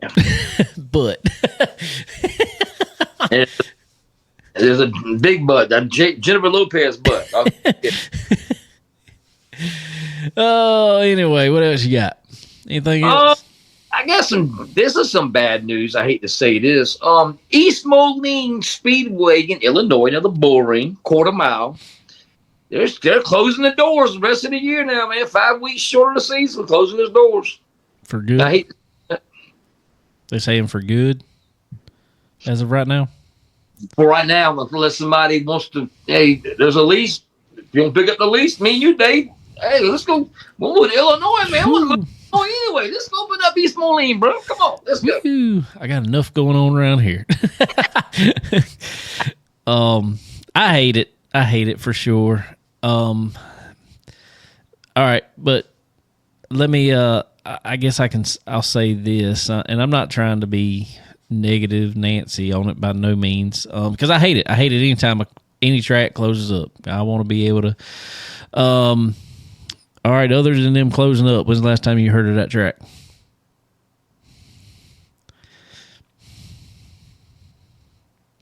Never. I don't think so. Exactly. So what that tells me is it's never been a good enough track to have, because I'm going to tell you, and we've both been to some, it don't take a Taj Mahal of a facility to have a National Series race at it. Agreed. I mean, I've seen that before. That there are some that are super nice, but then there are some that's like, wow, when's the last time they cleaned this porta potty? Yeah. Matter of fact, I was told earlier this year on the Hill Tour there was a very questionable facilities at a few tracks. That's what I'm saying. So if a track like that can't even make it to like the Hill Tour, I mean, just saying something like that, something along those lines, there's probably a good reason. Yeah, I guess you were 2 times me being negative tonight, man. I ain't trying to be negative. I'm just saying, if I mean, man, I hate it, and I've been around enough of them that, and you have too. You know when a track has a good owner and promoter, or when he's just kind of there. And I ain't putting it on him because I don't know nothing about the man, but if there's something good going on at your track, we're going to hear about it. Yeah, it's always a negative. That's when most of you hear about them. It's always negative track bashing. You know what I mean? That's right. And I haven't heard anything bad going on up there, but I just ain't heard nothing. Me either. I don't know. Matter of fact, I need to ask Swab about East Moline. That's what I need to do. That's exactly what you need to do. Oh, we do have a racetrack coming back though. Who we got? 311. I did see that. I saw that. I hit up. I wasn't 100% sure. I hit up Jeremy Clemens yesterday on Twitter. No. That was the track. I wasn't 100% sure. I thought it was Lawndale, but that's the track where the drive shaft came up there through the car and almost took his arm off. Yep. Yeah, that was 311. I thought it was, but I was leaning more Lawndale, but it was 311. Yep, sure was. That's good. I know a lot of people like that track. Did you ever go to it? No, I never been to it. I haven't either. A lot of people really like that track. They said it was good. That's what I'm talking about right there. Station wagon. Yeah, it got the pit. It's got to be a Pinto. Please give me the back of this thing. No, that is Pinto tail. I have, of course. Pinto wagon. Hey, that's the same car. That's the same car that Kale was on here that night. Matter of fact, that's the same doggone track. It was a Hill Tour race, wasn't it, that night? Kale was on. I think it was. Yeah. Go back to 311 now. What now? But no, I that is awesome to me. Track don't look in terrible shape. Looks like there's some grass growed up on it, but yes, that's a Pinto, bro. I love it. It's a Pinto. I'm telling you, I will bet every race shirt I got that's a Pinto wagon. Oh, probably so. But I don't know. I always watched some races at it. Always looked like a pretty cool track. A lot of people liked it. What'd you think? Yeah. A lot of series went there. I was doing some fishing yesterday. Clash, Ultimate. Have a Tampa came there back in the day. Yeah, so 311. Yeah, I hope they get a good promoter, and I hope they do well. So I looked yesterday in Google Maps. It's 3 hours away. It is. It's kind of in the middle of nowhere. Let's go. Yeah, that's what somebody told me. You get North Wilkesboro and just keep going. Yeah, but then, man, look, I'll take a ride. I'll take a ride. For sure. Cool. I like it. I like it when tracks come back. And that is we're pretty fortunate. That is 2 tracks, one asphalt, one dirt, that have shut down and returned this year. So that's VMS, not V, but WVMS. Biggest track in the country, 5/8's gonna narrow it down to, I want to say 1/4 mile too, Dave. good. Yeah, I like the big track. I think the big track's cool and everything, but you just can't hardly do it anymore. Man, I don't know what it is, and I don't know why. Let's just look back. Look, the whole reason, I'm pretty sure. I mean, obviously there's other reasons, but the last time there was dirt on Bristol, we had no series go there at all. And when NASCAR put it on there the very last time, we had nothing there other than NASCAR. And from what I hear, and I talked to, Earl Ramey had a pile of motors up there. I just talked to a bunch of guys up there. They were like, dude, he said, this hanging RPM on this big track is just terrible for these motors now. Mm-hmm. They said it was just killing everything. And that goes for crates and everything. So I just don't think, I think that is one of the biggest reasons these guys don't want to run these big tracks anymore. No. The WVMS, last race they had, I'll forget this, it was on a Sunday, was right after Eldor, Hillbilly, something. It was right after a big race, 20,000 to win. You remember this? 20,000 to win. 12 cars showed up. Yep. And dominated. And I think there was about 12 people in the stands too. Yeah, you are right. You are right about that. Yes, you are. It looked empty. Yes. Oh, plenty of good seats are still available. Right on the hillside.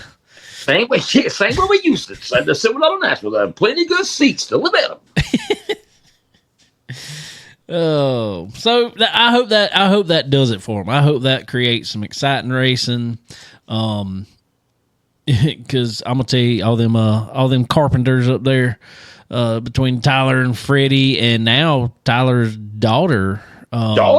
She's racing. We need to get her on.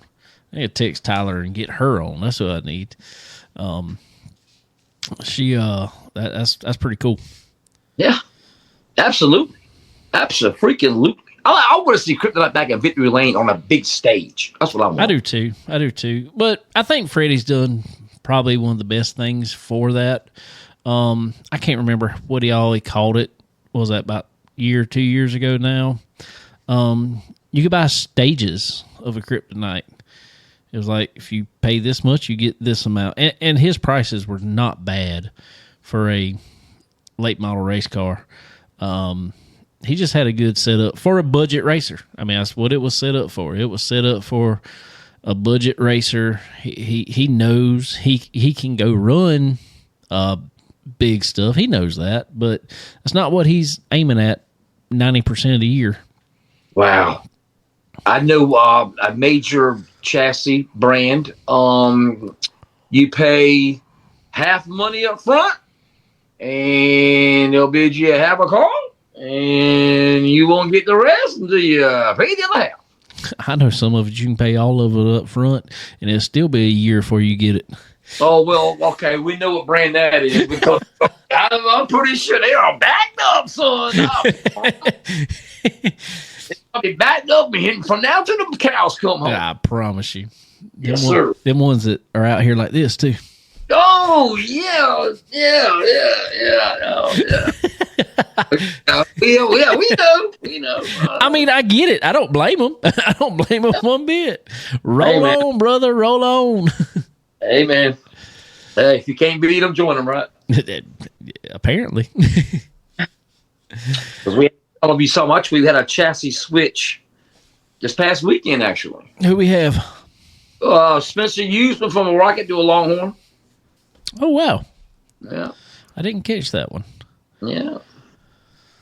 Oh, Spencer. Sir? Yes. How much can we talk about Spencer? Well, what you mean? You know what I'm talking about. Oh, okay. That I was saying about Spencer. I don't know about that, but man, he's starting a street stock company. Yep, I did see that. Yep, in Arkansas. He's busy with that. Got a brand new house being built. Man, that man got a lot going on, bro. He got a lot going on. What was that you broke up there? I'm sorry? It went out there for a second. What'd you say? Oh, he got a lot going on, bro. I mean, his plate is full. Yeah, for sure. Brand new house, street stock company, and that other stuff he's got going on. Man, Spencer got it going on, bro. I hate to be him right now. I just say this. Everybody stay away from Myrtle Beach. Bad things happen in Myrtle Beach. Or as we call it around here, Murder Beach. Murder Beach. Murder Beach. Absolutely. Murder Beach. Yeah. Don't have a bachelor party at Myrtle Beach. No, don't do that. It's not a good thing to do. No. Well, that's all I got, dude. All right. All right. Well, that is awesome. And ladies and gentlemen, that has been The Dirt with Racin Jason. Oh, fun. Good deal. All right. Well, we got some racing going on around here this weekend. Florence Motor Speedway will be in action on Saturday evening there. And I don't know if you have looked at the weather yet, but this is probably going to be one of my best weekends of racing right here. High Saturday right now of 80. Whoa. Sunday, I think a high of like 78 right now. Ooh. Yeah. So. What is going on, bro? I don't know. It might snow. I don't even know. I hope it does. South Carolina, man. Hey, you stick around. If you don't like the weather, it'll change in 5 minutes. Yeah, I promise you. Yeah, it'll change. If you don't like it now, wait about 5 minutes. It'll change. I ain't kidding. Oh, fun. So, anyway, head over to Florence Motor Speedway this Saturday evening. Check out some racing. I think I'm going to be there. I hope so. Maybe. We're doing a lot around here. We need to do some stuff in the trailer, maybe even. I don't know. It's supposed to be hot all week. Hey, if you redoing your trailer, this be the weekend to do it. You say it ain't gonna be that hot. Well, see, we got a good little mini split in the trailer. That trailer we got is 36, 38 foot long, something like that. It's like pulling a single wide everywhere we go. Oh. And we got doors that are in the back of it. That's single. Oh my God. But we got doors in the back of it, and they work great. And the air conditioner works great. But I'm going to tell you, when it gets good and hot, trying to cool that entire trailer is a lot. So we think about moving the doors farther up in the trailer. Mm-hmm. So we just air condition a smaller section of the trailer. Mm-hmm. You know. Be cooler. Yeah, it would be a whole lot cooler. Less room to run. That is for sure. It's a whole lot cooler in here right now. I'm going to tell you, it's been 68 degrees the whole time I've been in here. So it's been great. I love it. That's awesome. Love it. That's awesome. Oh, but anyway. Nowadays says it's supposed to rain Saturday now. Go figure. I don't know. It's Florence Motor. Wow. It's Florence. Steve's got to deal with somebody. It don't rain at Florence Motor Speedway. Hey, my dad always told me, hey, if you're gonna plant a garden, put it right next to the racetrack. It's guaranteed to rain. So there you go. I promise you this. I don't know. It don't at Florence Motor Speedway. They give in 3 years, 4 years now. I don't know. They might have canceled one race. Oh, it's asphalt too. Though all you got to do is get the doggone Titan out there. No. See, this is where you mess up at, because this asphalt that is on Florence Motor Speedway is pretty daggone old, and it's got quite a few cracks in it. And let me tell you what happens when it rains over there. It all of a sudden starts coming back up. Oh no, not the General Walter Weepers. And in the legend cars, you will bust your tail going into one. Not the General Walter Weepers. It's got a bad one going into one if it rains like that. And what NASCAR race was that day? They took a hammer drill. Texas. It was drill asphalt, and the water was coming up like Jay Clampett shooting at some crude. That was you remember that? That was in Texas. Texas, that's it. Look at you, man. Texas was horrible, but that's the whole reason they redone Texas, because it was horrible about holding water under it. Yeah, that is the entire reason. It could rain a week before, and there was still water coming up out the track. Was it that bad? Yeah, it was bad. It was bad. They had to go in. Wow. They had to go in, and they said I think they had to. I don't know, when they dug it all up to redo it, they had to actually pull dirt up, and just put a different type of dirt under it that wouldn't hold. They put more sand under it so it wouldn't hold water, all this other stuff. It was bad. I did not. So they took the asphalt up, and put sand all the way around it, then asphalt it over again? Well, no, because 3 and 4 wasn't bad. It was just 1 and 2 that was really bad. Oh, 1 and 2. Okay. Yep. So they kept most of the same through the dog leg area. Then all of a sudden, right after dog leg area, they cut asphalt out and they actually lowered the banking in 1 and 2, but they widened the track. But yes, when they tore the asphalt up, from what I understood, they dug out a bunch of dirt to lower the banking anyway and put sand in and everything. That way it would drain better. Oh, wow. Did a bunch of drainage stuff up underneath the asphalt. Oh, did not know that. Yeah. So they hadn't had that problem. Now, the racing's just horrible there. That's what I was told. They ran the All-Star race there one time. Everybody was like, okay, we can't do this no more. No. Was it that bad? It was that bad. Okay. That bad. That bad. Move back to Charlotte. The heck with it. Just go back to Charlotte. Screw all this other stuff. I don't dislike it at Charlotte, but I'm like, move it around. It's All-Star race. Do it just like they do baseball. Move it around. I get we can be old school fans, and I'm one too. Traditions, everything.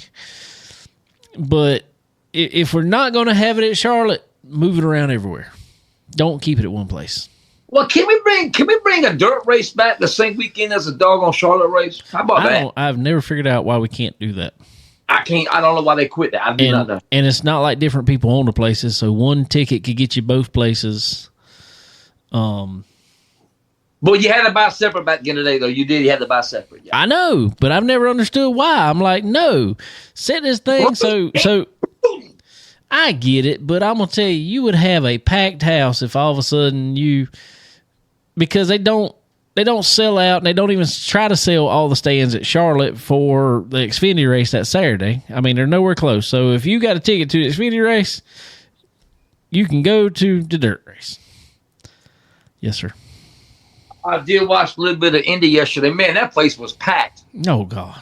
What was packed? The toilet? Because it sure wasn't packed in the stands. I think Souvenir Road, maybe. And they're like, oh, there were 70,000 fans there. I'm like, where were they? Yes. Oh, they said 70. They said around 70. They said that's what was there last year, and it was about the same amount this year. That is awful. That is freaking awful. For a track that holds what, 200? That was awful. Something. 250, 300,000 people, man. Yeah. Come on, bro. Yeah, it was bad. It was rough. That was what I wanted to get out before Cade come on, I guess what's taking us this long. We were talking about playoff stuff. NASCAR wants to change the playoffs, or wanted to change the playoffs. And what they're saying now is, and kind of Mark Martin chimed in on, there's been this whole big old deal. Mark Martin hates the playoff system. He thinks it needs to go back to the old Cup style. Daniel Trotta and Larry Mack kind of had something to say, but apparently they weren't talking about Mark Martin. They were talking about Denny Hamlin. Yeah, keep me up to speed. What's going on with Daniel Trotter, Larry McReynolds, and Mark Martin? What's going on there now? They mentioned something. They were like, somebody needs to get out of the old school way of thinking. We got to have playoffs, blah, blah, blah. And she said, I'm not going to say who it is, but it's somebody that's on the playoff committee. You know, they want to go back to the old style. And Larry Mack says, well, let me guess. It's somebody on there that doesn't have a Cup championship. Is the way he said it. Well, everybody pointed at Mark Martin because Mark Martin's been very outspoken about he's on the playoff committee, but he's been very outspoken about he wants to go back to the old style point system, a Winston Cup point system. Well, apparently they said they were not talking. Everybody took it as they were talking about Mark Martin, but apparently they were not talking about Mark Martin. They were talking about Denny Hamlin. Is who they were talking about. But Denny Hamlin says he doesn't want to go back to an old style system. But he doesn't like the single race. So I don't know who they were talking about, but they sure caused a stir. So anyway, that's really all there was about that. But what they're saying now is, go ahead, sir.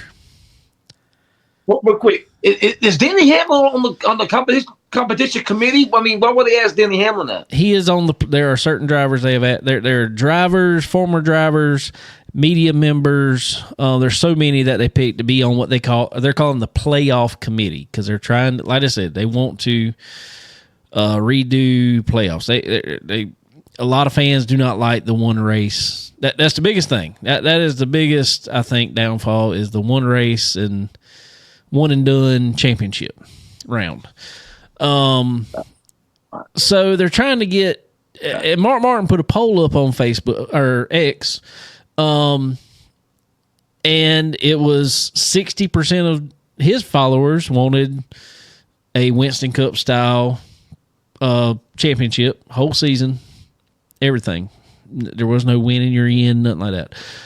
And then there was about 40% that wanted one of three different things. One was keep it the same. One was have a 5 race, a double, like a 10 race playoff. Yeah, like it was in the early 2000s. And then one was like something else. And so there was 40% split between those three. So overwhelmingly the majority was old Winston Cup schedule. So Jeff Gluck, he said, and well, a lot of people said, well, that's just his audience. Everybody's going to, vote for what he wants. So Jeff Gluck was like, okay, I'm going to put it up on my X account. And it wasn't quite 60%, but it was still like 54% wanted that. And then the other three were split up, another, 40 some odd percent split between those three. So most of them was like 15% on one. So, in saying that, apparently NASCAR really got this committee together because they wanted to change. Well, what has now happened is, since all the TV contract come under and everything, well, NBC has come to them in the middle of this, and they're like, no, we paid money, we paid billions of dollars and signed up for ours to have a playoff set like this, and we want this championship race. And it's like, so now NASCAR's kind of backing down from it because their broadcasting partner, who paid apparently a couple $1 billion, doesn't want that. I'm like, It's amazing how it always. It's amazing. It's never what the fans want. No. And I'm sitting there thinking, I'm like, okay, NBC, yeah, you might have paid this, but who's watching NBC for these races? When your numbers go down, all of a sudden it's like, oh, why numbers going down? You mean to tell me, bro, Dave, you gonna sit and tell me, bro, that Indy, the Brickyard 400, used to be a crown jewel event, is on TNT? It's not even on freaking major broadcast network? TNT bought those. That was 5 races they bought. It was a collaboration between Amazon and TNT. They bought 10 races in the middle of the season. It was Fox. Can you not have Indy on? Oh my God, bro! I don't know, dude. Indy's not a for NASCAR. Indy now is not a highly watched race. I get it. It was never accepted. It's like the World Finals, Dave. I'll give you a good example of how Indy is. Okay, I've never been there though, but I can just picture this. It's like the World Finals. Sprint car fans, super late model fans, we are snobs. Open wheel car people, NASCAR people, NASCAR people are snobs. Yeah.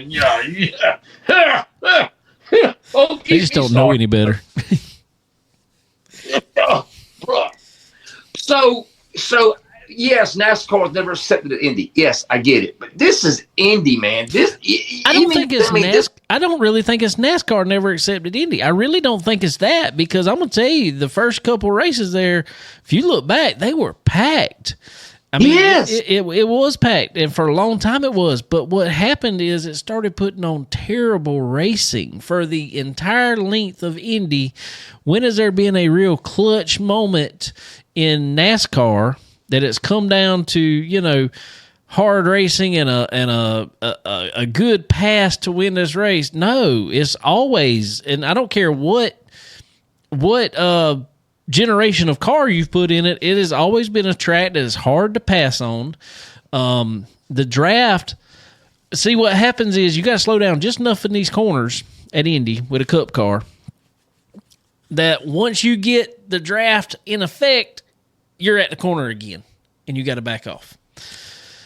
Yeah, okay. So you can never make it just real exciting racing. The only way you're ever going to make that real exciting racing is slow the cars down and make them in a pack, and then they're just going to wreck every few laps. So because they can't race side by side there.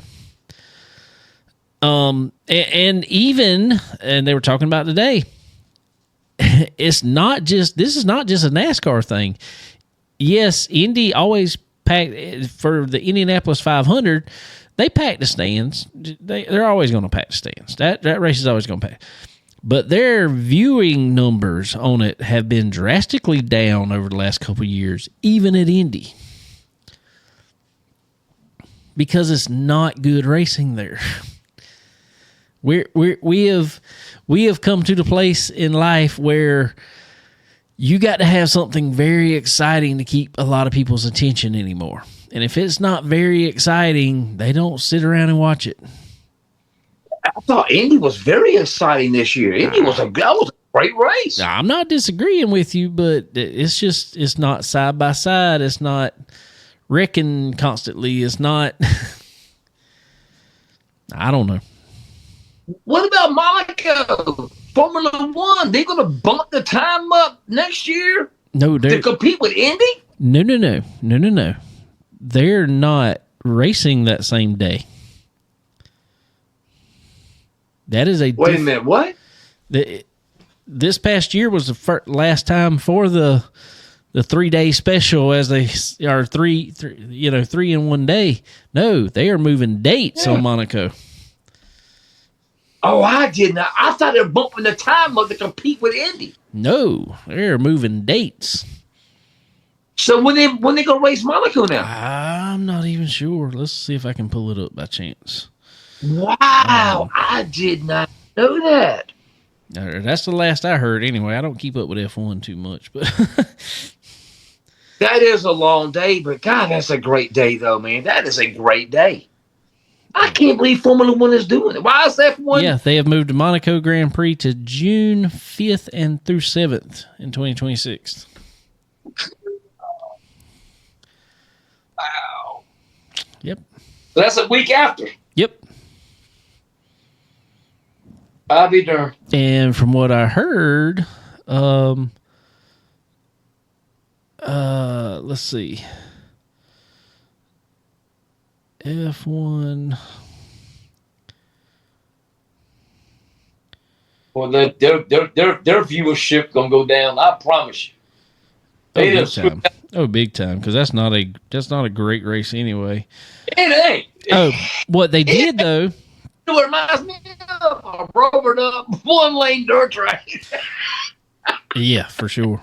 Now, what they did do is F1 will be at the Canadian Grand Prix on Memorial Day weekend competing against Indy. Yes.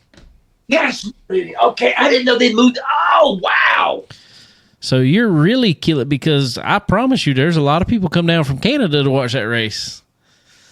So you're really killing the audience there.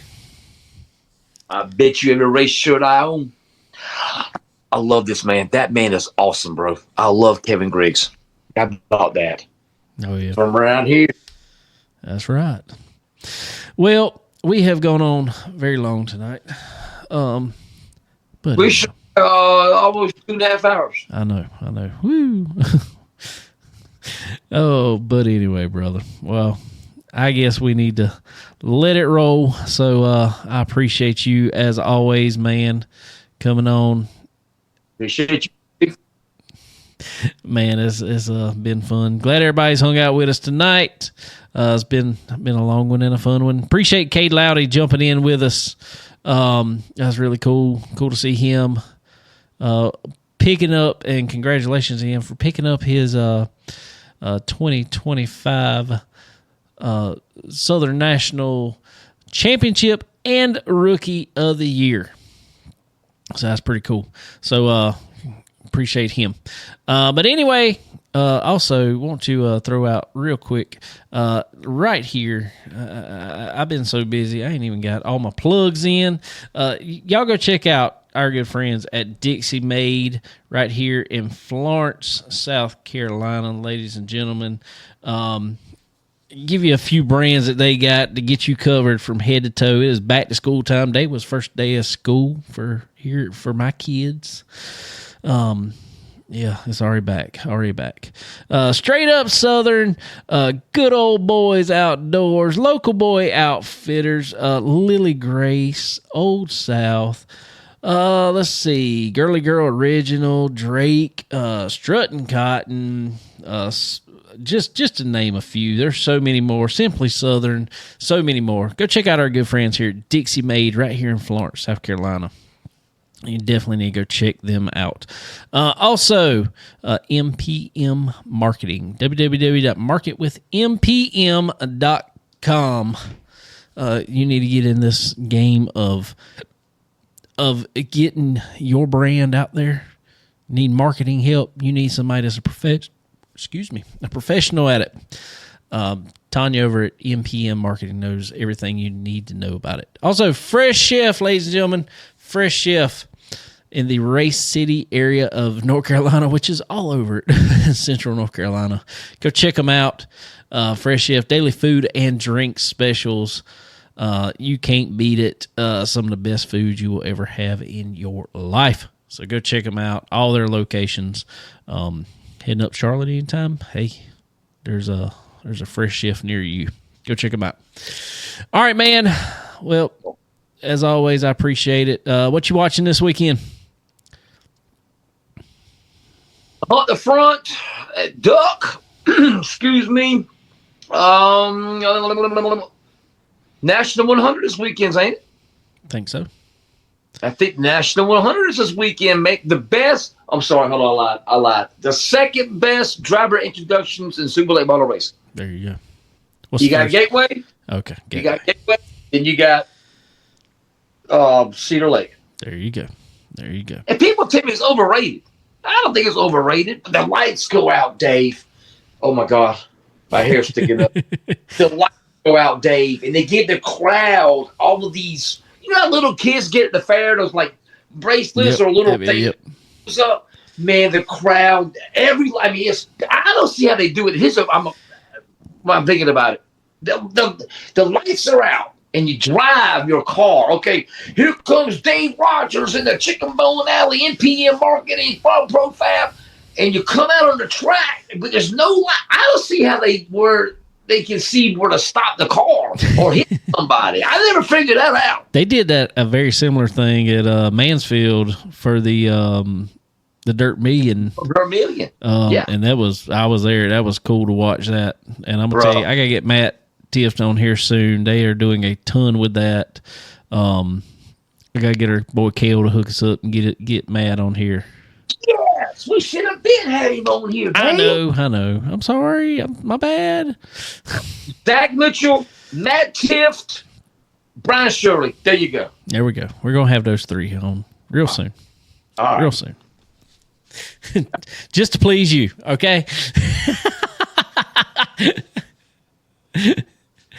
All right, everybody. Well, we sure appreciate it. Like I said, as long as weather holds out, go check out Florence Motor Speedway this weekend. Check them out on Ultra Broadcasting, if nowhere else.